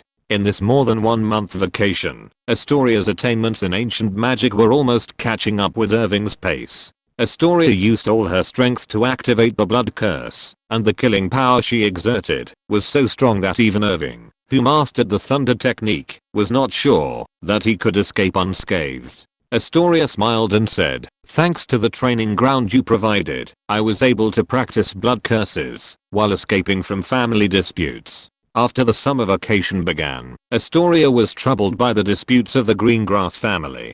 Her sister Daphne Greengrass even regarded her sister as an enemy in order to compete for the position of heir to the Greengrass family. During the period when the blood curse in her body broke out, Daphne was unwilling to come to the Quidditch field to visit her sister, which made her very sad. After returning to the Greengrass family, her parents' hostile attitude towards Dumbledore also troubled Astoria. Although under the situation of the British wizarding world, the Greengrass family did not show an attitude of leaning towards Voldemort and the Death Eaters, it can be judged from the words of her parents and sister Daphne that they hope Voldemort will win.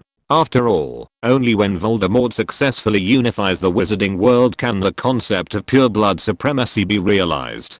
Daphne and her parents are pure blood wizards who support the extreme pure blood concept. In order to escape the conflicts and disputes of the Greengrass family, Astoria chose to run away from home and rented a room in the Leaky Cauldron. After learning what happened to Astoria, Irving invited Astoria to visit Farleigh Castle and let her stay there during the holidays. Astoria, who had almost nowhere else to go, had very few gold galleons left, naturally accepted Irving's invitation. After arriving at Farleigh Castle, Astoria followed Irving to practice her ancient magic blood curse in the training ground on the 4th floor of Farleigh Castle, and often exchanged ancient magic with Irving. Irving raised his right hand and stared at the lightning ball that was suspended above his palm and kept flashing.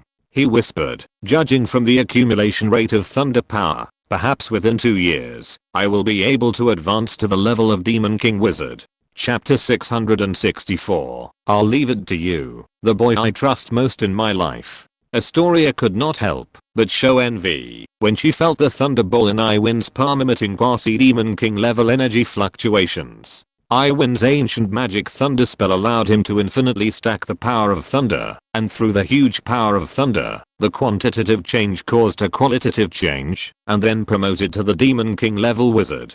But Astoria's blood curse was not possible. The ancient magic blood curse did not have a special mechanism to infinitely stack a certain power. The special feature of the blood curse was that it materialized the wizard's blood talent. Therefore, if Astoria wanted to be promoted to the Demon King level wizard, she could only follow the old path of Lin En and Irina, practice the ancient magic blood curse she mastered step by step, and learn more mass destructive magic and blood curse. Astoria had a hunch that, if she could be promoted to the Demon King level wizard, she would definitely rely on her own attainments in mass destructive magic and blood curse, as well as her unique ancient magic blood curse, to be promoted to the Demon King level wizard. At this time, Irving waved his hand to disperse the thunderball in his palm.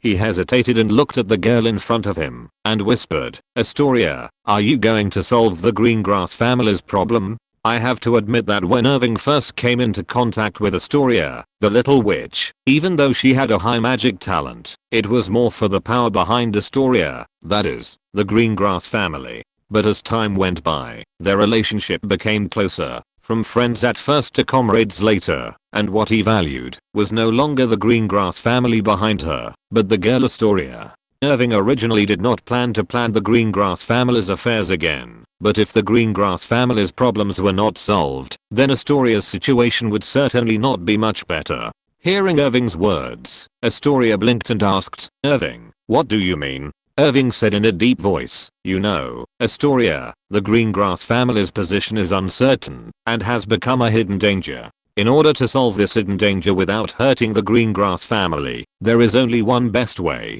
Astoria understood, and she whispered, "That is, I become the heir of the Greengrass family, and even the person in charge. Only when Astoria can control everything about the Greengrass family, can the Greengrass family truly clarify its position, and become a great help to Lin and Irina, and together with the Roll family and the Fry family, provide help for their careers." But Astoria's mood suddenly became lost, and she said, "But compared to me, the second daughter, my father hopes to leave the Greengrass family to my sister Daphne, and you know Daphne's attitude.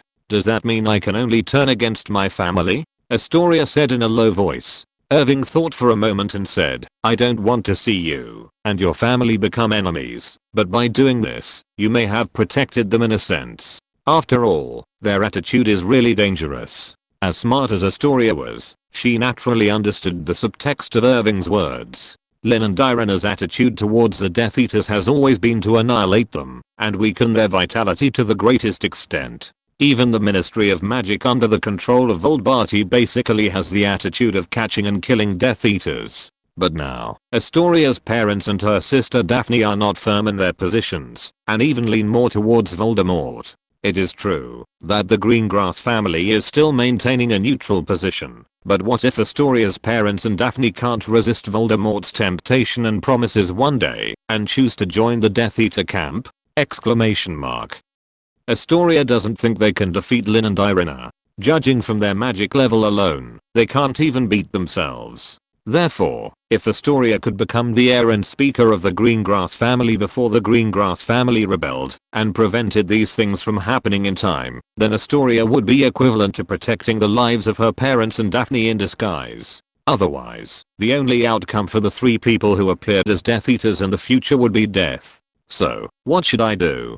Astoria looked at Irving with a look of help. Irving sighed lightly, and his eyes gradually became firm. He only heard him say, Astoria, do you remember how old Barty Crouch controlled his son back then? I think Lin should have told you about it. Astoria was stunned, and she said, of course I remember. In order to control his son who had apparently died in Azkaban, Mr. Crouch used the Imperious Curse to control him for more than 10 years. After she finished speaking, Astoria's eyes suddenly widened, and she looked at Irving in disbelief, as if asking him to confirm something. Irving nodded slightly and said in a deep voice, that's right. If you want to get the actual control of all the industries of the Greengrass family in one fell swoop, then the best way is to control your parents and your sister Daphne with the Imperious Curse until Voldemort is completely dead. Astoria was stunned. She stammered, I can't do that to my family. Irving sighed again and said, I know you can't do it, otherwise you won't be the kind and lovely girl in my heart. I will do all this for you, just take me to Greengrass Manor. Astoria was silent. Use the Imperious Curse to control parents and sister until Voldemort is completely dead. When Voldemort is completely dead, Astoria will definitely have completely mastered all the family industries of the Greengrass family. By then, even if her parents and sister can recover, the people they believe in are dead, and being isolated from the world for a year or even several years will make it more and more difficult for them to regain control of the family industries of the Greengrass family. They will not be able to change the current situation of the Greengrass family, and everything in the Greengrass family will eventually belong to Astoria. After an unknown amount of time, Astoria finally nodded and said softly, then I'll leave it to you, Iwin, the boy I trust most in my life. Chapter 665. How can the remnants of the old era board the ship of the new era? Hold my hand, Astoria. Irving looked at the girl beside him tenderly and said so. Although Irving and Astoria both had many portal keys made by Irina, these portal keys were used to save their lives, not to be squandered. Therefore, after getting the coordinates of Greengrass Manor from Astoria, Irving planned to take Astoria there through apparition. Astoria hugged Irving's arm obediently. Unlike Lin, Irving had participated in the apparition exam, and the apparition certificate in his hand was genuine, even though his magic power was not as strong as Lin's, and the maximum distance of apparition was not as far as Lin's.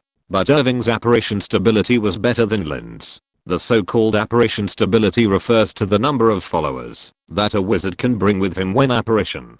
The more stable a wizard is, the more followers he can bring with him when apparition. Iwin's figure spun gracefully on the spot, as if he was dancing, and the next moment, a gentle white light enveloped Iwin and Astoria's bodies, taking them away from the spot. In a flash, the two appeared outside Greengrass Manor. Looking at the protective magic that was filled with magical fluctuations, a flash of lightning appeared on Iwin's left hand. With a light flick, the most basic protective magic was shattered.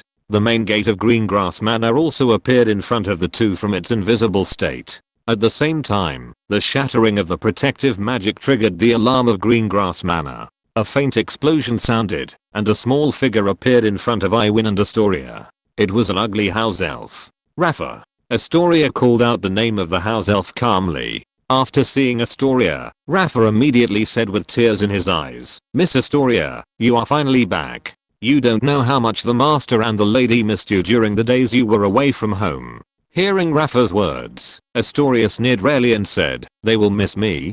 Haha, I think they wish I would never come back again. After all, I'm the only wizard in the Greengrass family who resists the extreme pureblood theory, and I'm an outlier in the Greengrass family." Rafa was silent. Yes, everything it just said was made up by itself, and the attitude of Astoria's parents was indeed as she said. However, Rafa really couldn't bear that the girl he had taken care of for more than 10 years was driven out of the manor and could never come back just because of the disagreement with her family.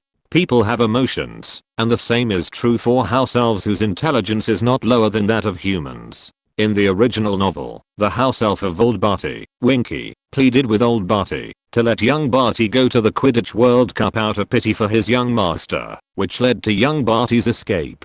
After a long while, Raffle said, "But, Miss Astoria, Raffle misses you very much, this is true." Astoria nodded slightly, and she said softly, "I know, Raffle, take us into Greengrass Castle." Hearing this, Raffle glanced at Irving standing beside Astoria, and said hesitantly, "This gentleman." Astoria said, "He is my friend and the only heir of the Fry family, which is also one of the 28 holy pureblood families. They only allow me to associate with pureblood classmates, don't they?" At the end, Astoria's eyes showed a bit of sarcasm. After learning about Irving's identity, Raffle finally nodded and said, "Since you are Miss Astoria's friend, then please, Master Fry." Raffle bowed to Irving.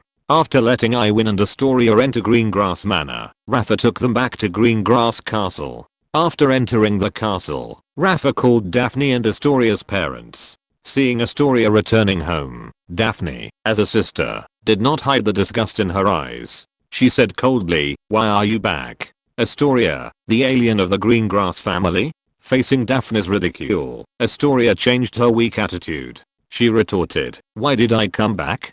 Haha, I came to stop the Greengrass family from going to extinction. How can the remnants of the old era board the ship of the new era?" At this time, Astoria's parents also came out. Astoria's father, Old Greengrass, looked coldly at his second daughter, whom he disliked, and said, "Shut up, Astoria, is this how I taught you to talk to your sister?" Looking at her father, who was like a stranger, Astoria shook her head and said softly, "I'm just stopping you from making mistakes. Go ahead, Irving." After saying that, Astoria turned away in disappointment, no longer looking at her parents and her sister Daphne. Irving walked forward. He looked at Daphne and the Greengrasses with a sneer, and said lightly, "How are you, Mr. Greengrass, Mrs. Greengrass, and Daphne?" Daphne looked at Irving vigilantly and asked, "Irving, what are you doing here? This is our Greengrass family's family affair, and has nothing to do with the Farley family." Old Greengrass looked at Irving calmly and said, "I know you, a child of the Farley family. If I remember correctly, the Farley family also maintained a neutral position at the beginning, right? I wonder what made the Farley family turn to Dumbledore without hesitation." Hearing this, Irving chuckled and said, "Mr. Greengrass, I must correct one thing. The Farley family has never surrendered to Dumbledore. The only person we support is Lin Rao." Lin Rao? Old Greengrass nodded thoughtfully and asked, "Then you represent Rao, right?" Irving smiled and stepped forward. In the blind spot of Daphne and the Greengrasses, he slowly pulled out his wand. "No, I can't represent Lin. I'm here for myself and for Astoria. I invite you three to enter the cage. Let your souls leave your bodies." Irving's mouth curled up slightly, and a hint of madness appeared in his sinister eyes. He suddenly raised his wand and pointed it at Old Greengrass in front of him. Chapter 666. Protect them until Voldemort dies completely. After hearing the spell that Irving recited, horror suddenly appeared on Old Greengrass's face. He retreated backwards, trying to avoid the Imperious curse. However, it was too late. The light shone into Old Greengrass's body, and Old Greengrass's figure suddenly stagnated. His eyes were no longer clear, but became turbid, and seemed to be covered by a grey-white film.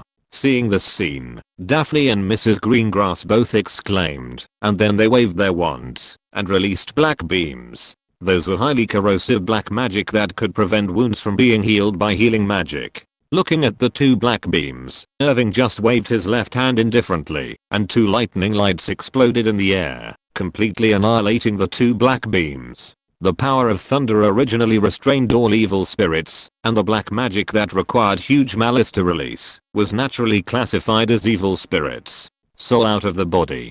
Soul out of the body. Irving waved the wand in his hand again, and two light imperious curses were released, controlling Daphne and Mrs. Greengrass in a lightning speed. Daphne and Mrs. Greengrass's magic level was even lower than that of Old Greengrass, and they had no combat experience at all. After hearing the spell of the Imperious Curse, Old Greengrass knew how to dodge, but Daphne and Mrs. Greengrass were stunned and were hit by the Imperious Curse without any defense. After controlling the three people with the Imperious Curse, Irving looked at Old Greengrass and said lightly, "Mr. Greengrass, I want you to transfer all the property in Greengrass Manor to Astoria within 3 days, including the property in Gringotts Vault. In addition, I want you to hand over the actual control of all the family businesses of the Greengrass family to Astoria within a week, and tell Astoria how to contact the person in charge of the family business." Irving said so. Old Greengrass, who was under the control of the Imperious Curse, would naturally not resist Irving's orders. He immediately did as Irving asked. After Old Greengrass left, Irving turned his attention to Daphne and Mrs. Greengrass, who were also under the control of the Imperious Curse. He said lightly, "As for the two of you, live in this castle like a useless person. Without my permission, you are not allowed to leave this castle or contact anyone from the outside world." Since the Greengrass family was to be controlled, Irving would naturally not allow them to have the opportunity to contact the outside world and get help from the outside world. Even Old Greengrass, after handing over everything of the Greengrass family to Astoria, would be placed under house arrest in this castle. After Irving did all this, Astoria came back silently and stood beside Irving. She hesitated and said, "In this way, Daphne won't be able to go to Hogwarts in September. I'm worried that Professor Dumbledore will intervene. After all, he always treats students like that." Hearing this, Irving smiled and shook his head, saying, "Don't worry, Astoria, what happened here, besides you and me, only the house elf in the corner knows about it. Professor Dumbledore won't interfere in your family affairs." Hearing Irving's words, Astoria turned her head sharply and saw the house elf Rafa, who was curled up in the corner, watching everything with a complicated expression. "Rafa!" Astoria shouted loudly. The short house elf walked out slowly, his tone was low, and his big eyes were full of disbelief. "Miss Astoria, Raffle didn't expect you to do this." Astoria whispered, "What will I do? Raffle, do you think I should be driven out by them?" Raffle shook his head in horror and said loudly, "Miss Astoria, why do you think so? Raffle certainly doesn't mean that, but the master and the lady are your parents after all." Raffle's voice gradually became smaller. Astoria said calmly, "I understand, so I did this. Instead of imprisoning them in the castle and living in troubled times, I don't want to see them die because they took the wrong path." Raffle's eyes widened and wanted to say something,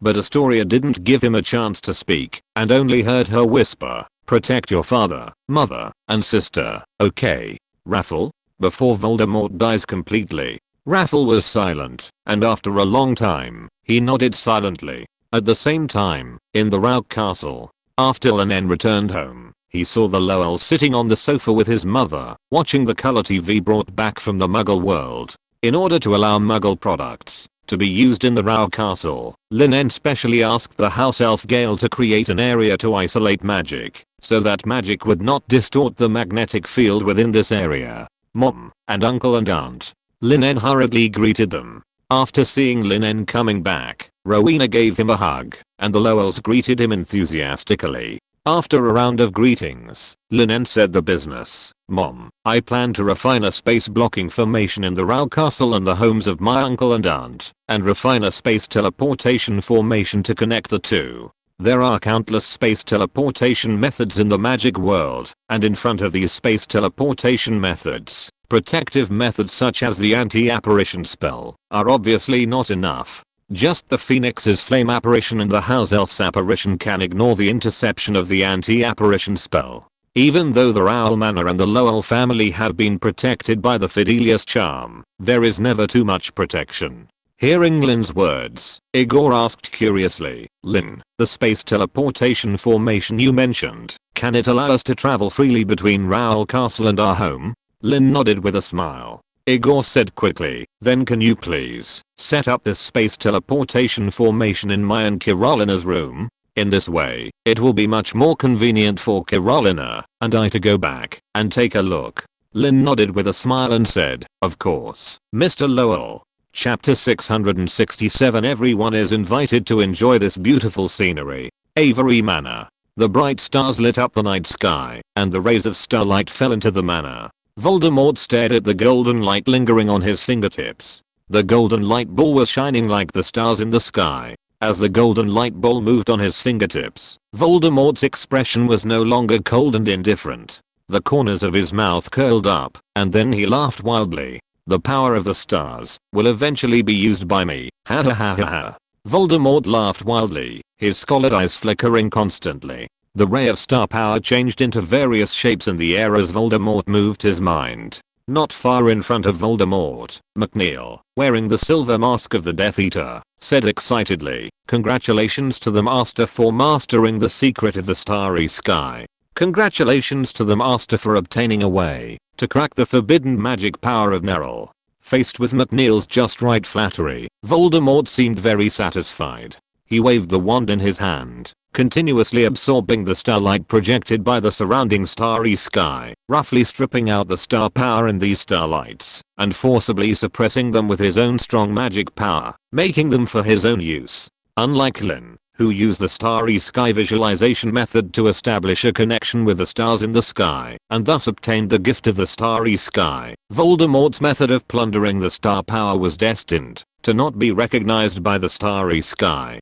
Even if Voldemort could plunder these star powers were only star powers after all, and could not form the origin of the stars. This means that the star power that Voldemort plundered would be 1 point less as he used it, and it would never be regenerated. However, Voldemort did not care about these. In his opinion, the so-called starry sky was nothing more than that, and the only use value of the star power for him was to crack Neril's forbidden magic power.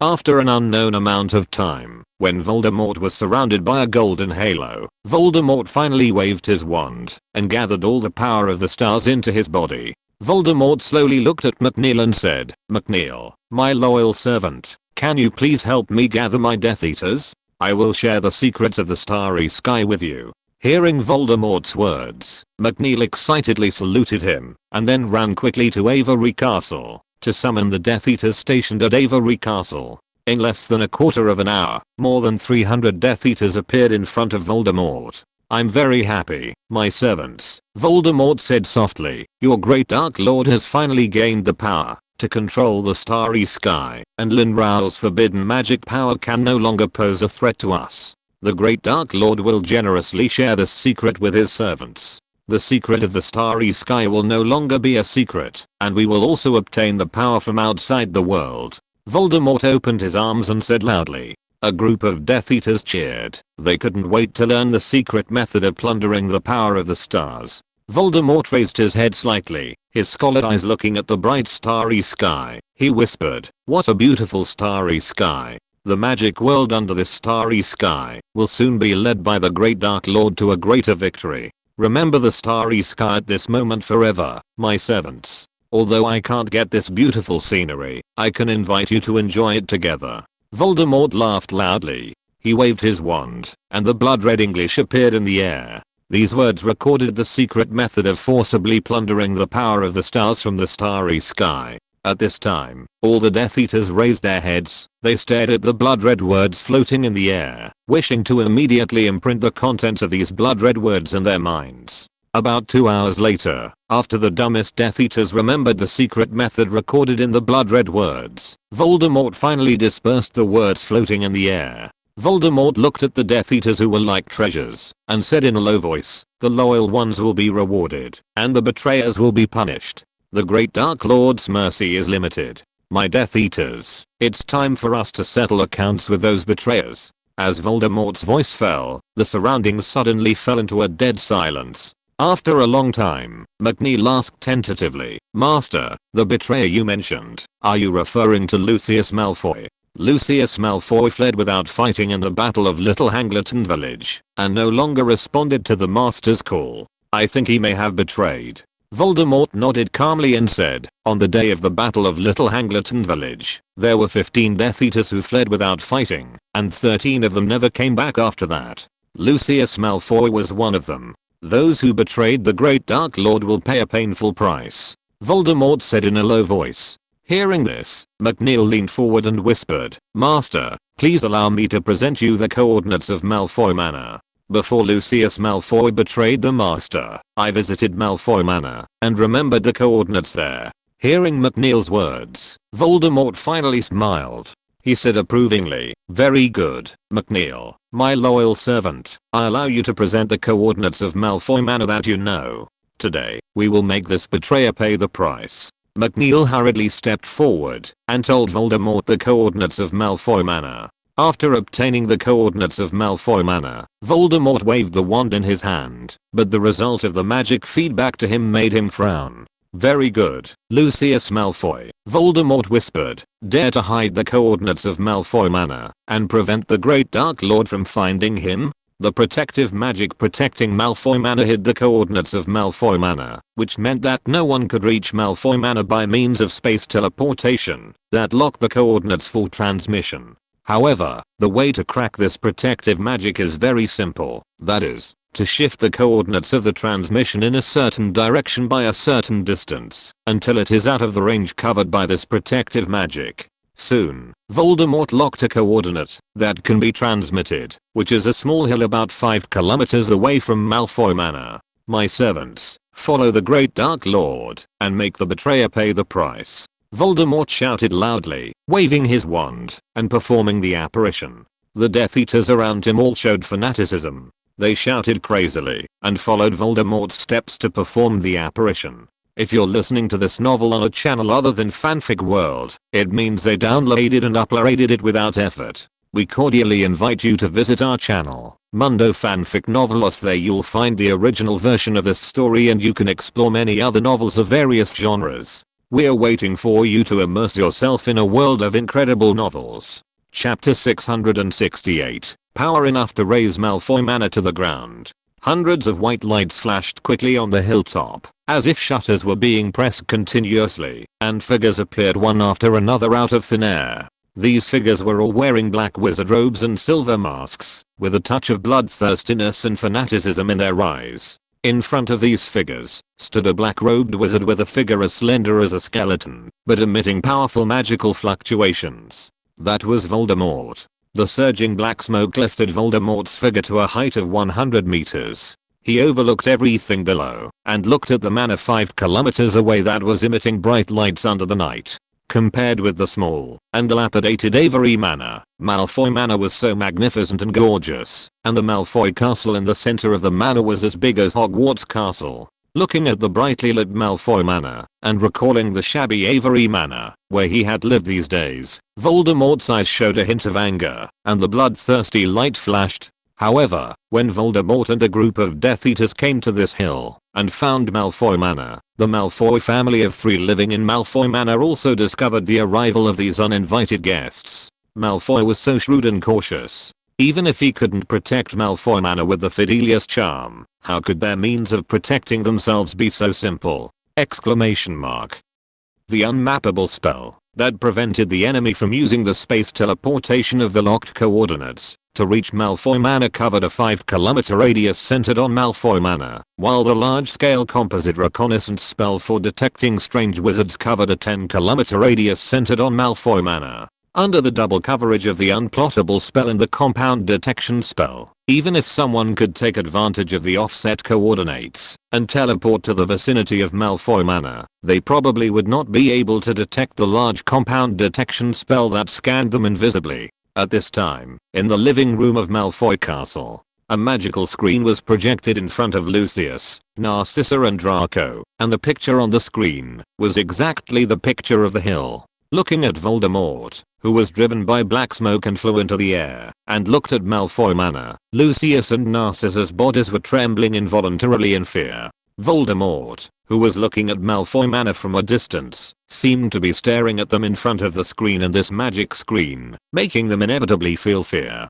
Dark Lord. Is he going to settle accounts with us? Lucius' eyes seemed to have lost focus, and the backbone of this family seemed to have lost all his strength at this moment. And Narcissa hugged her son Draco, sobbing silently. In the eyes of the Malfoys, facing hundreds of Death Eaters and Voldemort's liquidation, they had no possibility of resistance. As for escaping, where could they go? Exclamation mark. Who could take them in? Exclamation mark. Just when Lucius and Narcissa felt desperate, Draco broke free from Narcissa's embrace and said firmly, Dad, Mom, we still have a way out. We can ask Lin for protection, seek refuge with Lin, and ask him to take us in. Hearing Malfoy's words, Lucius did not hold out hope. Lucius shook his head and said, No, Draco, Raoul won't take us in. Don't forget, I'm still a Death Eater, and I still have the Dark Lord's dark mark branded on my arm. Looking at Voldemort and a group of Death Eaters approaching Malfoy Manor on the screen, Draco said anxiously, Lin will. Before the holiday, I asked Lin for asylum. As long as I'm willing to do one thing for him, he will be willing to protect the Malfoy family. Although I haven't completed that thing yet, Lin may not refuse to accept us. Don't forget that I'm still useful to him. I'm still worthy of being accepted by him. What's more, Dad, Mom, this is a last retreat. Draco said firmly. Hearing this, Lucius and Narcissa were both moved.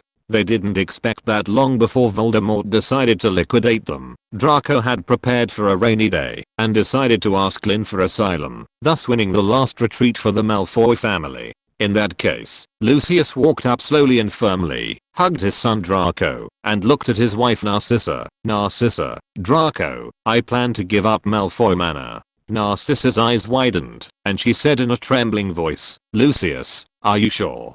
Lucius nodded resolutely, and said viciously, Malfoy Manor is gone, but it can be rebuilt, but if I lose you, I will never find it again. What's more, I should teach those arrogant bastards a painful lesson. Hearing Lucius' words, not only Narcissa, but even Draco's body trembled involuntarily. The decision made by Lucius is far more than just giving up Malfoy Manor, but to detonate the thing buried under Malfoy Manor, that is enough to destroy everything here. In fact, long before the Gringotts robbery occurred, and the goblins' all-chemical red cannon was exposed, Lucius had relied on his billions of people to build a good relationship with the goblin high level using his huge network of relationships and endless gold galleons.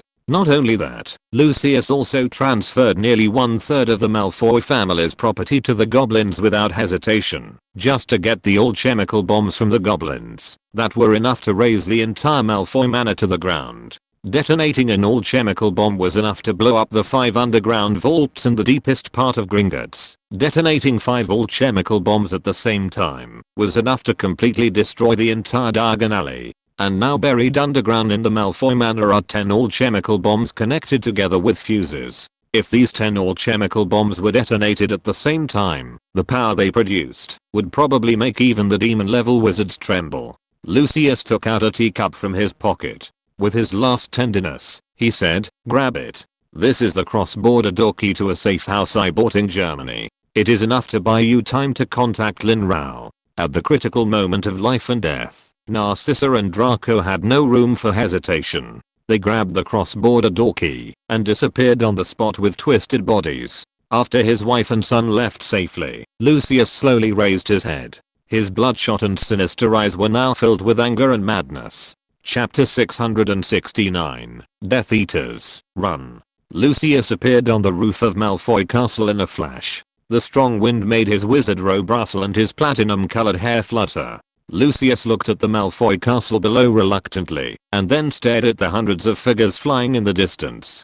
Lucius roared with his eyes wide open, Voldemort. I, Lucius Malfoy, respect you and am willing to call you the Dark Lord, but if you want to kill me, Lucius Malfoy, then you are a damn two-hole electrical socket. As Lucius roared, the silver snake-like wand in his hand fiercely stabbed into the Malfoy Castle under his feet. The huge magic power flowed into the underground of Malfoy Manor along the magic circuit, hidden in Malfoy Castle, igniting the fuses of the 10 alchemical shells buried deep in Malfoy Manor. Feeling the violent vibration coming from below, Lucius grinned resolutely and whispered, "Goodbye, Malfoy Manor."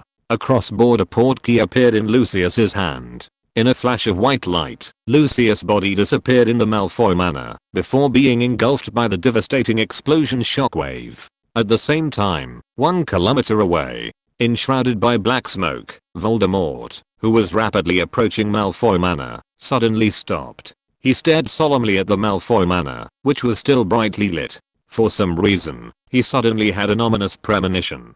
Voldemort stopped, but the Death Eaters did not notice these details. The flying speed of the Death Eaters' exclusive black smoke magic was not slow. At this time, the fastest Death Eaters had already reached the edge of Malfoy Manor. A series of orange red lights belonging to the Thunderbolt explosion flew out and blasted towards the wall of Malfoy Manor. The faces of these Death Eaters under the silver masks showed madness and bloodthirstiness. Killing and destruction made them feel extremely excited. But at this moment, a violent vibration came from deep underground of Malfoy Manor. The shaking ground made many Death Eaters standing on the ground fall down. But those Death Eaters didn't take it seriously. They thought that the strong vibration was just the counterattack of the protective magic of Malfoy Manor. They even sneered in their hearts. How could there be such a weak protective magic? Not only could it not resist their explosive spell, but even the power of the counterattack was as weak as the prank magic of the little wizard. However, Voldemort, who was suspended in the air 1 kilometer away, sensed the huge destructive power brewing under the ground of Malfoy Manor. Even as a Demon King level wizard, Voldemort still felt the trembling from the depths of his soul under the destructive power that was enough to make people despair. You know, these alchemical shells are like miniature nuclear bombs in the Muggle world. Even if only one is detonated, it is possible to kill a Demon King level wizard. What's more, there are 10 alchemical shells detonated under the ground of Malfoy Manor! Exclamation mark. Death Eaters, run. Voldemort's scarlet snake pupils shrank suddenly. He suppressed the trembling from his soul and shouted loudly to the Death Eaters who were swarming towards Malfoy Manor. Hearing Voldemort's words, many Death Eaters turned around in confusion, as if wondering why Voldemort would give such an order. Some smart Death Eaters, of course. The number of these smart Death Eaters was less than 20. The moment they heard the words of Voldemort, the demon level wizard, they realized that something must have happened that even Voldemort could not solve. They cast apparition without hesitation and left here. The unplottable charm hides the coordinates of this place, but the wizards here can use apparition normally, which gives these few Death Eaters a chance to escape. But more Death Eaters are howling and rushing towards Malfoy Castle. The blown down walls seem to have aroused their desire to kill.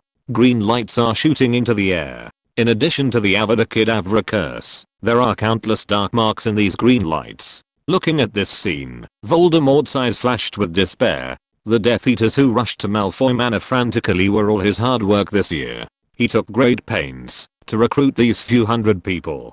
Thinking of this, Voldemort gritted his teeth, and he appeared outside Malfoy Manor in a flash. Voldemort waved his wand with all his strength, using almost all his strength to cast an extremely powerful armor charm. The solid shield stretched out frantically, trying to cover the Death Eaters. However, the terrifying shockwave also broke through the ground of Malfoy Manor at this moment, sweeping in all directions. This devastating shockwave swept countless crushed gravel and dust, like a judgment of the end of the world, and engulfed all the Death Eaters who entered the territory of Malfoy Manor in an instant. In this short moment, more than 200 Death Eaters died, and their bodies were vaporized under the strong light that burst out from the ground. The heat that was enough to ignite the sea spread out, and even the iron armor charm that Voldemort released with all his strength was covered with cracks in an instant, and it seemed that it could break at any time. How is it possible? How is it possible? Voldemort shouted frantically. He expected that Malfoy would not accept his judgment without resistance, but he never expected that Malfoy, who seemed to be a fence sitter and extremely weak, was in control of such a terrifying weapon. Yes, weapons. After feeling the terrifying power, Voldemort determined that it was the power of a weapon he had never seen before. You know, even Dumbledore, a veteran demon level wizard, could not master such a terrifying power. 1 breath, 2 breaths, 3 breaths. In just 3 breaths, the powerful armor charm in front of Voldemort was completely shattered. The terrifying shockwave hit Voldemort's body like a broken bamboo and swept towards the Death Eaters who were stagnant below. In an instant, nearly 100 Death Eaters were shattered to pieces under the violent explosion, and not even a trace could be left. However, the powerful armor charm released by Voldemort was not useless. During the 3 breaths of time that the armor charm won for the Death Eaters, dozens of Death Eaters did not hesitate to use apparition to escape after sensing the terrifying shockwave. Together with the less than 20 smart Death Eaters at the beginning, the number of Death Eaters who successfully used apparition to escape reached 100. But that's all. Chapter 670, a huge explosion that shocked the whole world, and the international confidentiality law is threatened. After the powerful armor charm that Voldemort had used all his strength to release was easily broken, the blast wave that continued to spread out swept nearly 5 kilometers in an instant. Within 5 kilometers centered on Malfoy Manor, mountains collapsed, rivers broke, and the terrifying heat wave brought death to the land. Everything was desolate, and no grass grew. Except for Voldemort and the Death Eaters who had apparated away, all the Death Eaters who failed to react were vaporized on the spot, leaving no bones. The location of Malfoy Manor turned into a large pit that was 100 meters deep, and within a 5-kilometer radius of the pit, all the land was broken apart, a scene of the end of the world. Cough, cough, cough. A few hundred meters away from the center of the explosion, a weak cough proved that the person lying in the rubble was still alive. After the explosion shockwave that was enough to kill a demon-level wizard swept through Voldemort's location, the surrounding space was completely distorted, which cut off Voldemort's possibility of escaping by using the apparition like the Death Eaters. This forced Voldemort to choose to resist the power of the explosion shockwave and survive under this terrifying force. However, under the simultaneous explosion of these 10 alchemical shells, all Voldemort could do was just survive. Even when Lin and Irina destroyed the alchemical weapons in the secret room of Gringotts, they had to first suppress the power in those alchemical weapons with the forbidden magic power, and then use the power of the stars, an extraterrestrial power that could not resonate with the alchemical array, to destroy those alchemical weapons. Otherwise, Lin and Irina were afraid that they would be buried in the detonated arsenal. The terrifying heat carbonized Voldemort's flesh and blood, the huge shockwave shattered Voldemort's bones, and the strange radiation like light caused various cancers in his body. If it weren't for the devil-level self-healing ability that was constantly repairing Voldemort's body and preventing the disease from magic, otherwise, Lucius would have achieved the achievement of killing Voldemort again by mistake. Voldemort was lying in the rubble, looking like a pool of meat mud. The blood-red flesh was like maggots, wriggling and regenerating frantically on Voldemort's body, and the shattered bones were reunited as a whole under the urging of magic. Voldemort never thought that he would suffer such a big loss at the hands of his former servant, the fence-sitter whom he regarded as an ant. Not only did more than 70% of the Death Eaters he had recruited for a year die in the explosion, but even he himself was blown to death in the explosion. Even a 1-year-old baby holding a fruit knife could easily stab the fruit knife into the throat of Voldemort, who was now unable to move, and kill him. In this terrifying explosion, all protective magic was destroyed. This also means that this doomsday-like scene covering a radius of 5 kilometers has also been presented to the world. Not only the magic world, but also the entire Muggle world. An explosion suspected of a nuclear weapon being detonated occurred on British territory, which shocked the whole world. For a time, the top leaders of the world were busy, and the leaders of the Muggle world frantically used their intelligence networks to explore the source of the suspected nuclear explosion. The British government was in a mess. You know, this suspected nuclear explosion occurred within their territory. This not only made them appease the panicked civilians, but also had to deal with the pressure from the outside world. Perhaps the only one who was more panicked than the British government was the British Ministry of Magic. This explosion caused by 10 alchemical shells posed an unprecedented threat to the International Statute of Secrecy. After learning that the explosion occurred at Malfoy Manor, the entire British magic world went crazy. Even the capable old Barty was completely overwhelmed. In just one day, thousands of documents signed by him were issued from the minister's office. Not only does old Barty need to appease the wizards in the British wizarding world, he also needs to deal with the inquirers from the wizarding world in other countries, especially the increasingly arrogant MACUSA. In addition, old Barty also needs to communicate with the British Prime Minister. After investigating the source of the explosion, he needs to appease the British Prime Minister and let the Aura office take over the British police to deal with the explosion site and eliminate hidden dangers. However, no matter how hard the British Ministry of Magic tries, it cannot change the fact that the land where Malfoy Manor is located will no longer belong to the wizarding world. After the magic covering this land disappears, this land that appears out of thin air will naturally be received by the Muggle world. This land area of the size of a manor that appears out of thin air will not attract too much attention, but what happened on this land has become a hotspot of concern to the whole world. In order to protect the International Statute of Secrecy, the British wizarding world had to give this land to the Muggles. While the entire wizarding world was in chaos, in the Roll Castle, Lin and Irina looked at the Malfoy family of 3 who were picked up by them with the key to the any door after they got in touch, and they couldn't help but be speechless. If Lucius had not told Lin and Irina the truth, they would never have thought that the seemingly harmless Malfoy family of 3 was actually the initiator of the explosion that shocked the whole world. Irina looked at Lucius and said with some difficulty, "So, this devastating explosion was created by you in order to avenge Voldemort?" Lucius knew that what he had done had seriously violated the International Statute of Secrecy and even posed a greater threat to the International Statute of Secrecy than Voldemort. He knew that he was in the wrong and whispered, "Yes, I once fought with the goblins." Lucius told Lin and Irina about how he used his huge fortune to get 10 alchemical shells from the goblins and use them as the last backup of the Malfoy family and the final means of mutual destruction of Malfoy Manor. At this moment, not only Lin and Irina, but even Rowena and the Lowell couple who were listening not far away were dumbfounded. You know, when the Lowells returned home by teleportation, they saw the suspected nuclear explosion in the UK on the news on their TV, and they were so panicked.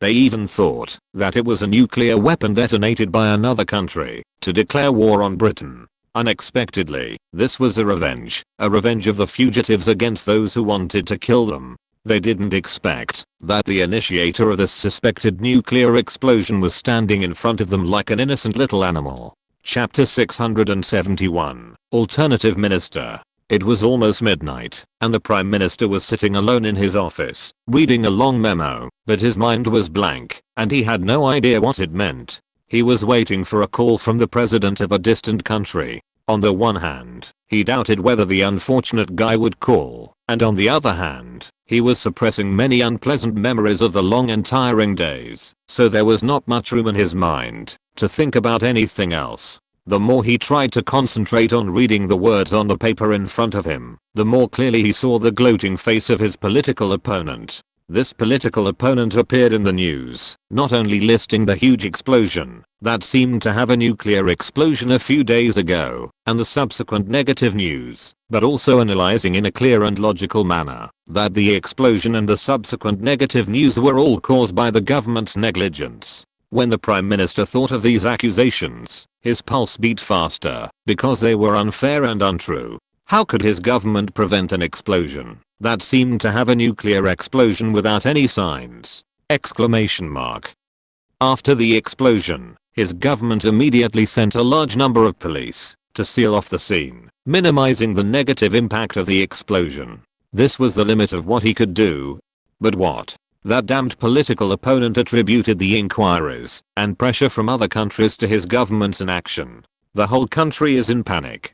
The opposition concluded at the end of the news, and he barely concealed the smug smile on his face. Unfortunately, this is indeed the case. Now the whole country of Britain is in panic. The Prime Minister himself also felt that people did seem to be more panicked than usual. The Prime Minister stood up and looked around his office depressedly. This was a very grand room with a beautiful marble fireplace facing a long sash window. The Prime Minister walked to the closed window and looked at the gloomy weather outside the window. Just as the Prime Minister stood there with his back to the room, he heard a slight cough behind him. The Prime Minister froze. In the dark window glass in front of him was his own terrified face. He was familiar with this cough. He had heard it before. He turned slowly and faced the empty room. The Prime Minister tried to make his voice sound braver. Hello. At that moment, he knew it was impossible, but he still hoped vaguely that no one would answer him. However, a voice answered immediately, and the voice was crisp and decisive, as if reading a prepared speech. When the Prime Minister heard the first cough, he knew that the voice came from the little man with a long silver wig and a frog-like appearance. He was the character in a dirty little painting in the corner of the room. To the Prime Minister of the United Kingdom, requesting an urgent meeting.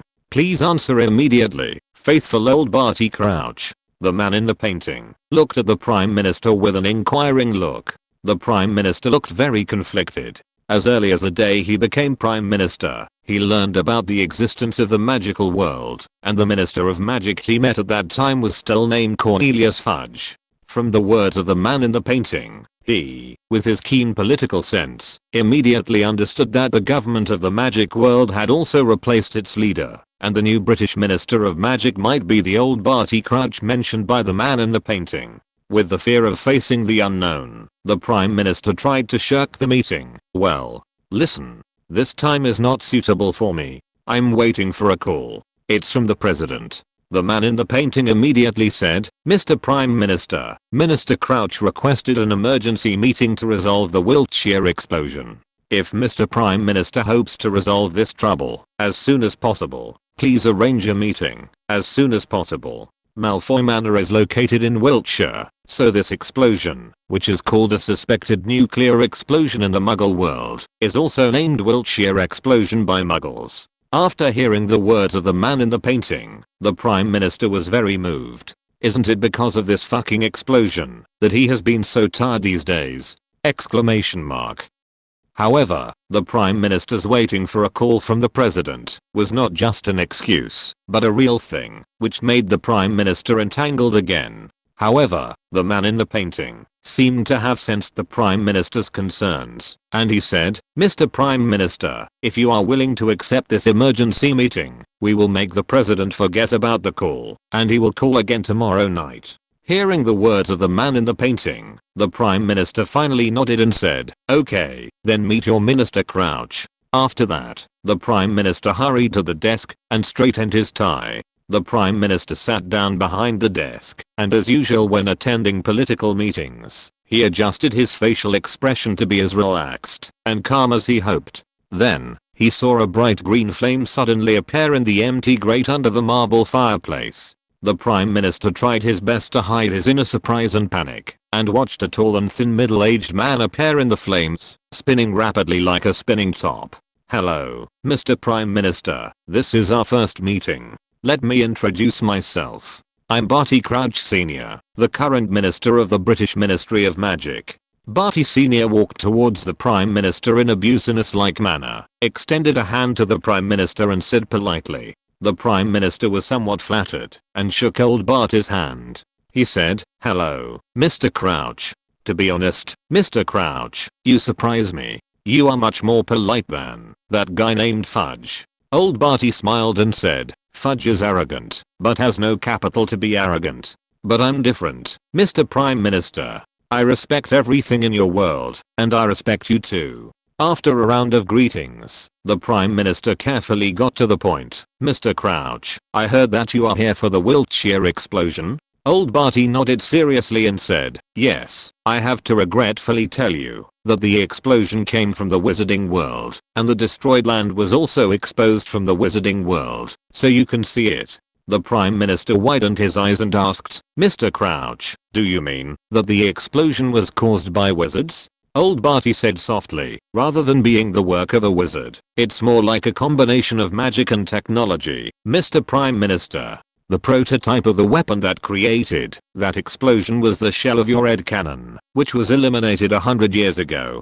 Chapter 672 Malfoy's life and death is in your hands. Red cannon? The Prime Minister stood up in disbelief. He shouted, the whole world saw the power of that explosion. It was the scale of a miniature nuclear bomb explosion. Old Barty said calmly, but the police you sent to Wiltshire should have sent back news. There was no nuclear radiation in the area of the explosion. There was only pure destruction and killing.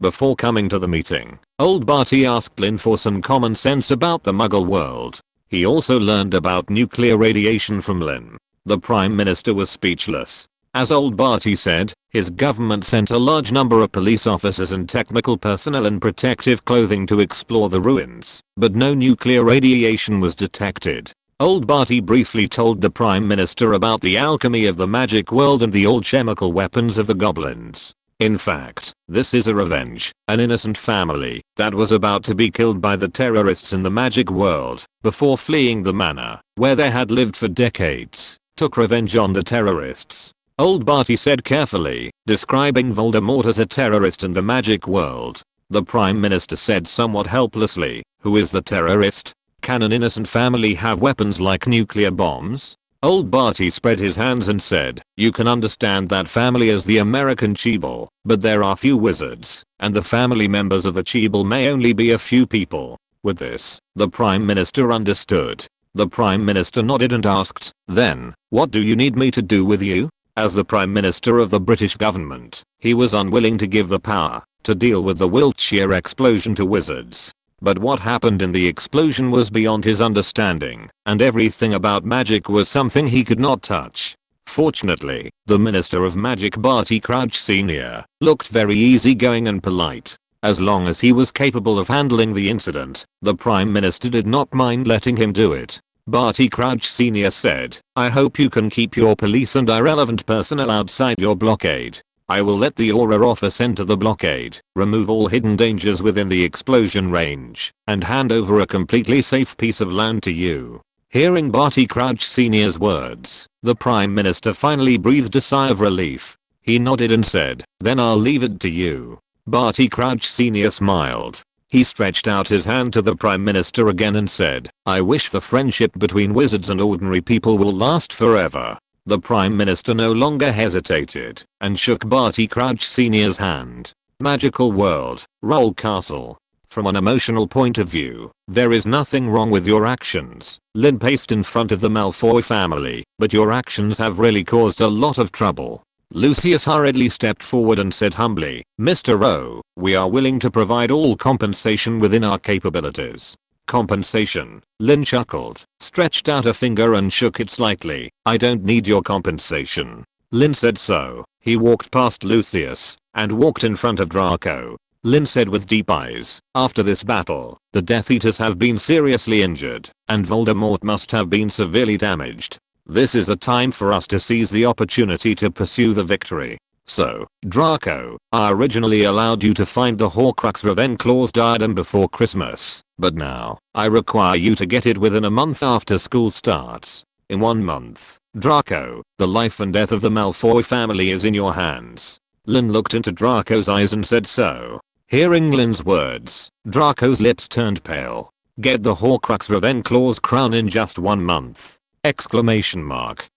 Looking at Lucius and Narcissa who were worried, Draco's eyes gradually became firm. He nodded vigorously and said, "I know, Lin, I will succeed." Lin didn't say much, he just patted Draco's shoulder gently and turned away. "Before the deadline, Row Castle will provide you with a room, and Gale will arrange it for you." Lin's voice came from a distance. Avery Manor. Voldemort was like a tattered rag doll, slumped on the main seat in the castle's living room. After so many days, the injuries caused by the horrific explosion have not healed. He has never seen such a terrible explosion. Even the purple gold moonlight of Lowell is far less terrible than this explosion.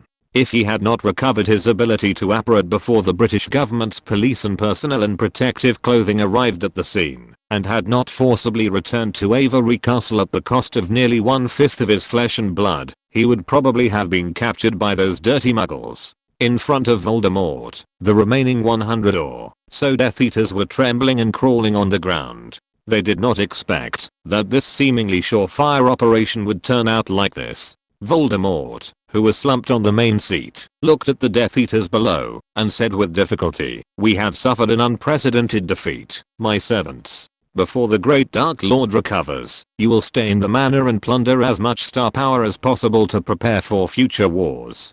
Voldemort was unwilling, but he could only say so. Except for Rookwood, who negotiated with werewolves, vampires, trolls and other races, and Yaxley, who used the family's secret method to sneak into the forbidden forest of Hogwarts. All the Death Eaters were concentrated in this Avery Manor. Before Voldemort recovered from his injuries, Rookwood and Yaxley were the only two Death Eaters who could leave Avery Manor to carry out the mission. A steady stream of magic surged in Voldemort's body, healing his injuries. The flesh and blood that had been separated under the apparition gradually grew back. Voldemort felt the situation in his body, but his heart was full of hatred. After this explosion comparable to a nuclear explosion, the status of the Malfoy family in Voldemort's eyes was almost the same as that of Lin and Irina. That was an endless hatred. According to McNeil's intelligence, the Malfoy family had appeared in the German magic world, and McNeil had used his network of connections in the German magic world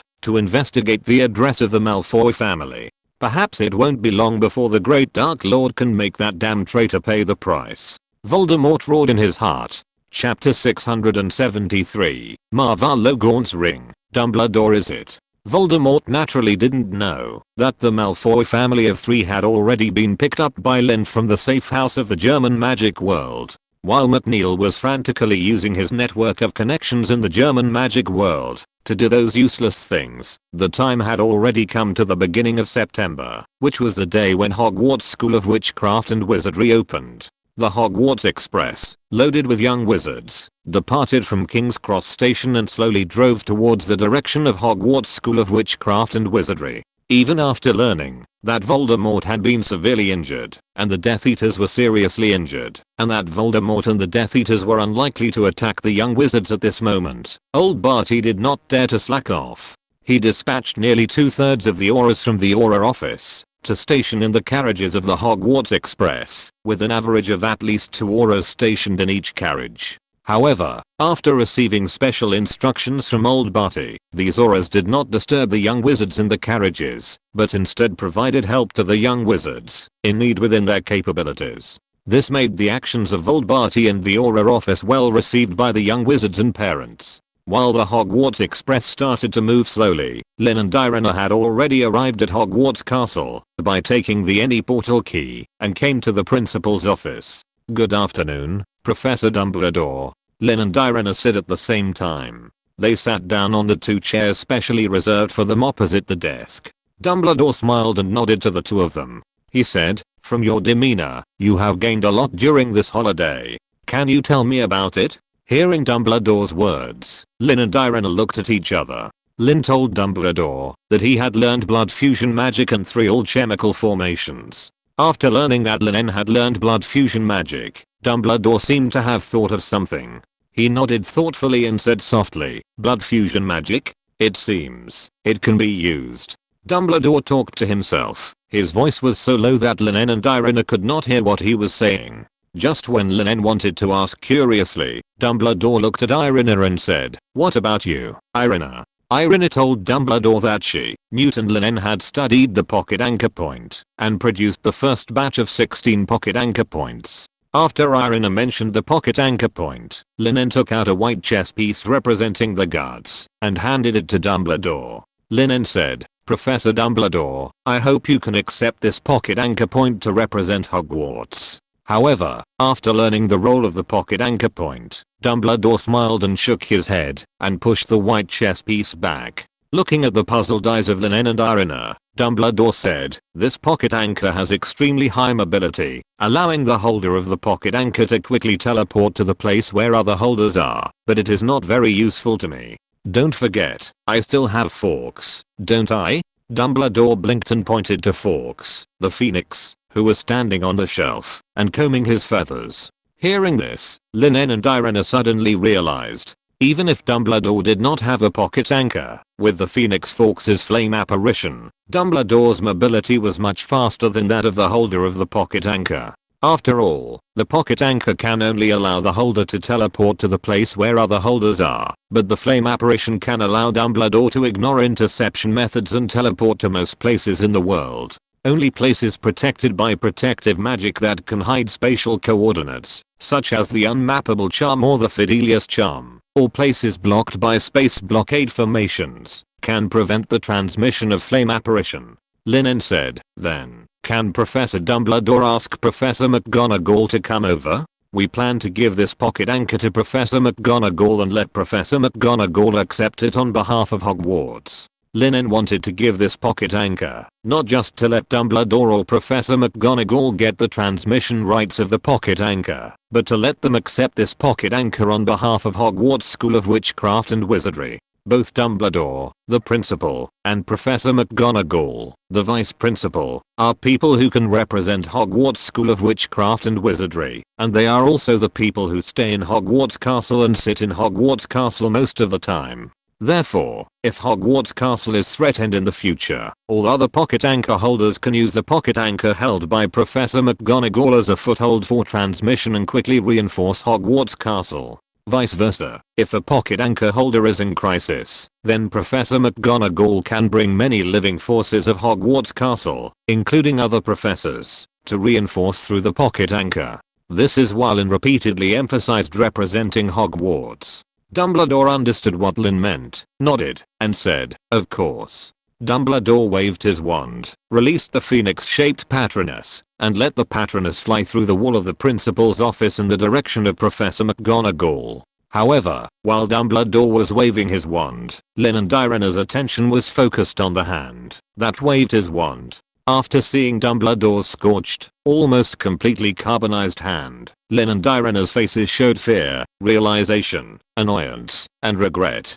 Damn, they were busy studying ways to improve their own strength or to improve the team's combat capabilities, but they forgot that according to the timeline in the original book, Dumbledore went to the Gaunt old house alone to obtain and destroy the Horcrux Marvalo Gaunt's ring during this holiday. Lin couldn't help but feel guilty. He once asked Dumbledore about the clues of the Horcrux, and Dumbledore's answer to him was that the clues in Dumbledore's hand pointed to the old house of Gaunt. However, at that time, Lin was only concerned with finding a way to let Dumbledore know the clues of Slytherin's locket in a reasonable way, which made him subconsciously forget about Marvalo Gaunt's ring. Dumbledore, who got the clues, was unwilling to disturb Lin and Irina, who were improving their strength. So Dumbledore chose to go to the old house of Gaunt alone as in the original book, to obtain Marvalo Gaunt's ring, or the Resurrection Stone. Chapter 674 Dumbledore's Death. Judging from Dumbledore's scorched hand, Dumbledore obviously did not withstand the temptation of the Resurrection Stone, and got into the trap carefully laid by Voldemort, and was cursed by Voldemort. This is not surprising. Even though Dumbledore's thoughts have changed a lot with the help of Lin and Irina, he can't withstand the temptation of the Resurrection Stone anyway. After all, that's Ariana. Dumbledore felt deeply guilty about Ariana. If the Resurrection Stone tempted Dumbledore to resurrect Ariana, then Dumbledore would definitely be fooled. Professor Dumbledore, you. Lin spoke in a complicated tone. He wanted to say something. But at this moment, the door of the principal's office was opened, and Professor McGonagall walked in hurriedly. Professor McGonagall glanced at Lin and Irina, and then asked Dumbledore, "Albus, your Patronus said you have something urgent to talk to me about." Dumbledore just smiled slightly, pointed at Lin and Irina, who looked a little uneasy, and said, "They are the ones who are looking for you. I'm just passing on the message." Professor McGonagall was stunned, and then she looked at Lin and Irina with an inquiring look. Irina stood up, and she told Professor McGonagall everything about the pocket anchor point, and that Professor McGonagall needed to accept the pocket anchor point on behalf of Hogwarts, and become the holder of the pocket anchor point on behalf of Hogwarts. Lin stood up, and handed the white chess piece representing the Royal Guards to Professor McGonagall. After learning the role of the pocket anchor point, Professor McGonagall couldn't help but show surprise, and she subconsciously took the Royal Guard's chess piece handed by Lin. Professor McGonagall tried to inject magic power into the Royal Guard's chess piece. The next moment, a world map appeared in Professor McGonagall's mind, and 15 glowing patterns also appeared on the world map. Among them, 11 patterns almost overlapped, and the spatial coordinates of these 11 patterns were all in the principal's office in Hogwarts Castle. These 11 patterns were Lin's king, Irina's queen, and 2 knights and 7 royal guards that had not yet been issued. In addition, Professor McGonagall also saw a chariot pattern and a bishop pattern almost overlapping, located in the French magic world. Another chariot pattern was in the British Ministry of Magic, and another bishop pattern was also located in the British magic world. Okay, Lin, Irina, I'll take this pocket anchor. Professor McGonagall nodded to Lin and Irina and said. After Professor McGonagall left the principal's office, Lin asked impatiently, Professor Dumbledore, what happened to your hand?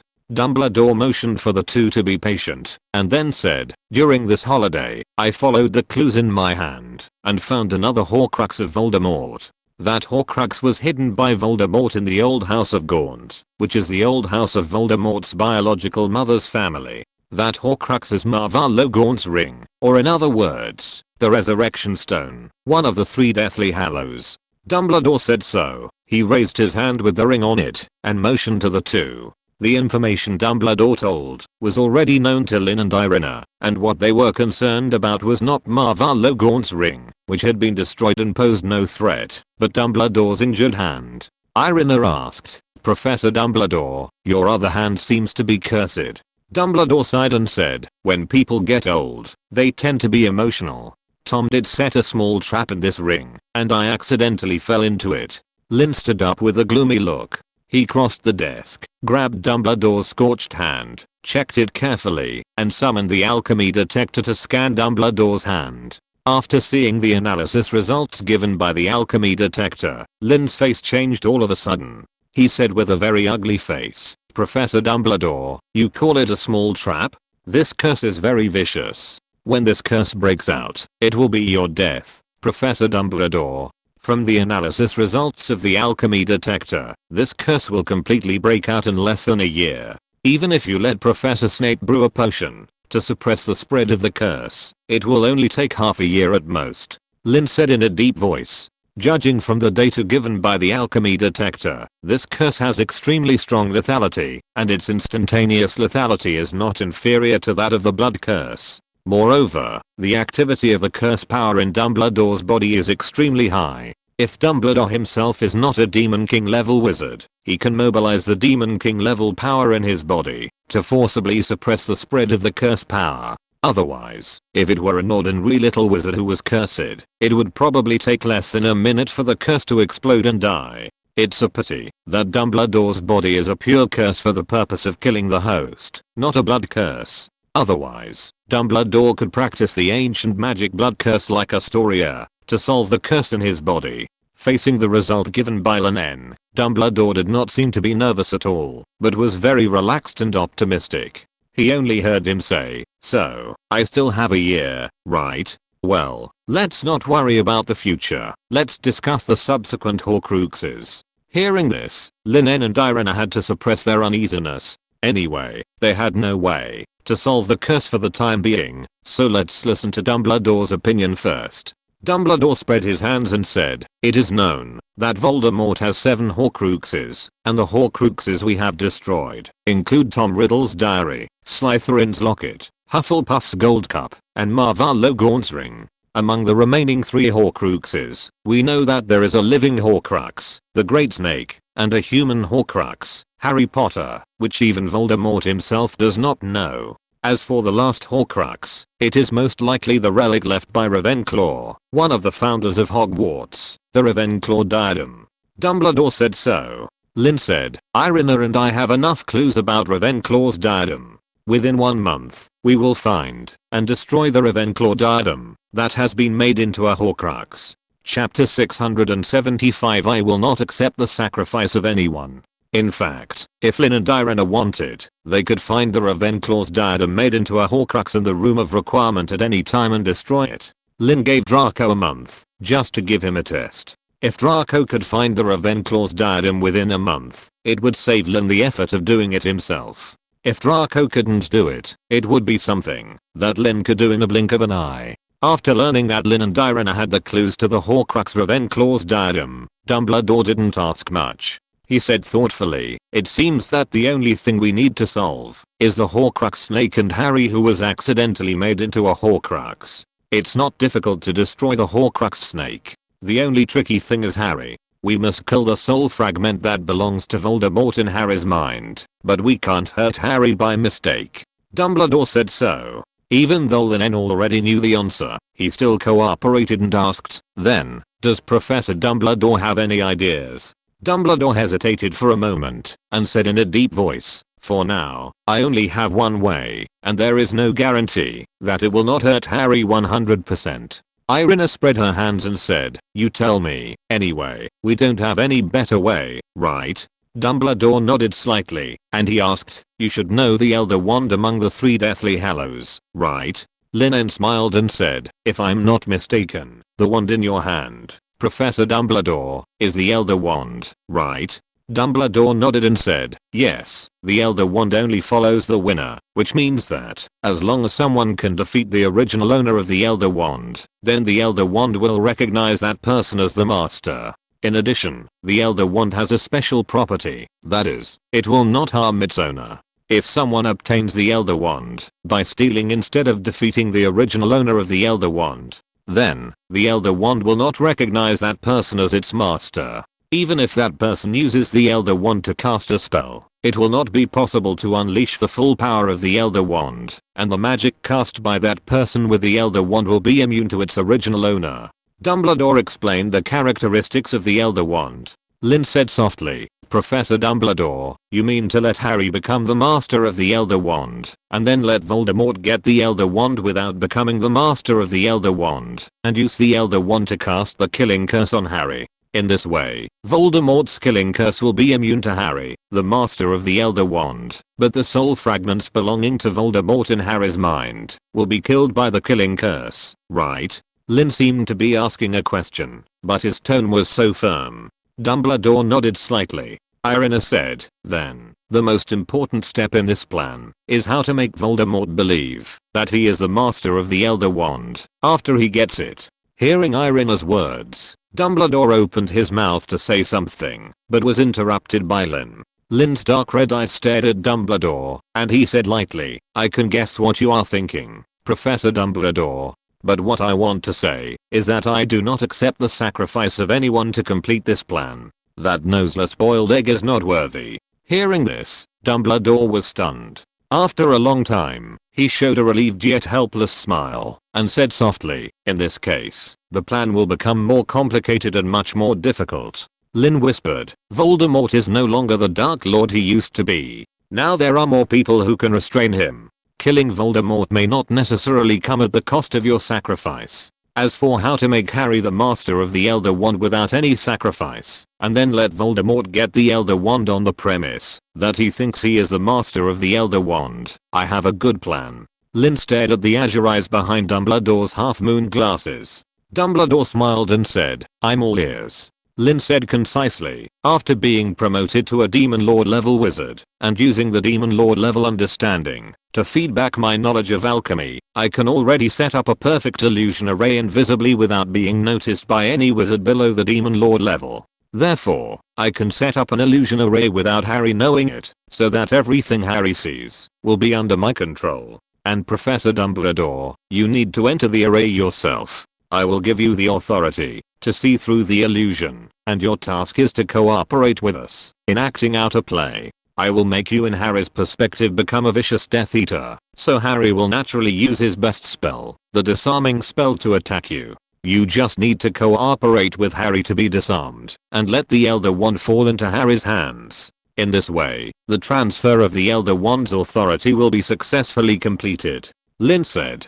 Dumbledore nodded in surprise and admitted, this is indeed a simple and useful method. So, how can we let Voldemort get the Elder Wand? According to my original idea, this plan may require Severus' help. Lin shook his head and said softly, Professor Snape has not shown up to meet Voldemort at so many Death Eater meetings. I'm afraid Voldemort has already thought that Professor Snape has betrayed him. It is no longer realistic to want Professor Snape to infiltrate the Death Eater camp as an undercover, not to mention that there is no need to sacrifice Professor Snape to deal with Voldemort today. Lin said lightly. Dumbledore sighed lightly and said, indeed. Well, then, what is your plan? Lin spread out his hands and said seriously, under my instructions, old Barty deliberately left 2 or 3 undercover Death Eaters in the Ministry of Magic. Old Barty monitored them, but did not catch them. Perhaps they thought they were hiding perfectly. After the Elder Wand changes hands, I will find a way to get the Elder Wand into the Ministry of Magic, and those Death Eaters will certainly find a way to steal it and present it to Voldemort. Voldemort will naturally not suspect that he is a pawn he personally planted in the Ministry of Magic. As for how to do it specifically at that time, we can only take it one step at a time. After all, Harry must be the last Horcrux to be dealt with, and before that, we have to find a way to kill the big snake first. Lin laid out his plan in full. End of this chapter. Thank you very much for reaching the end. Don't forget to like. Looking for more exclusive content and immediate access? Subscribe to our Patreon. Remember, every like, subscription, or donation encourages us to continue. Thanks to everyone. See you in the next video.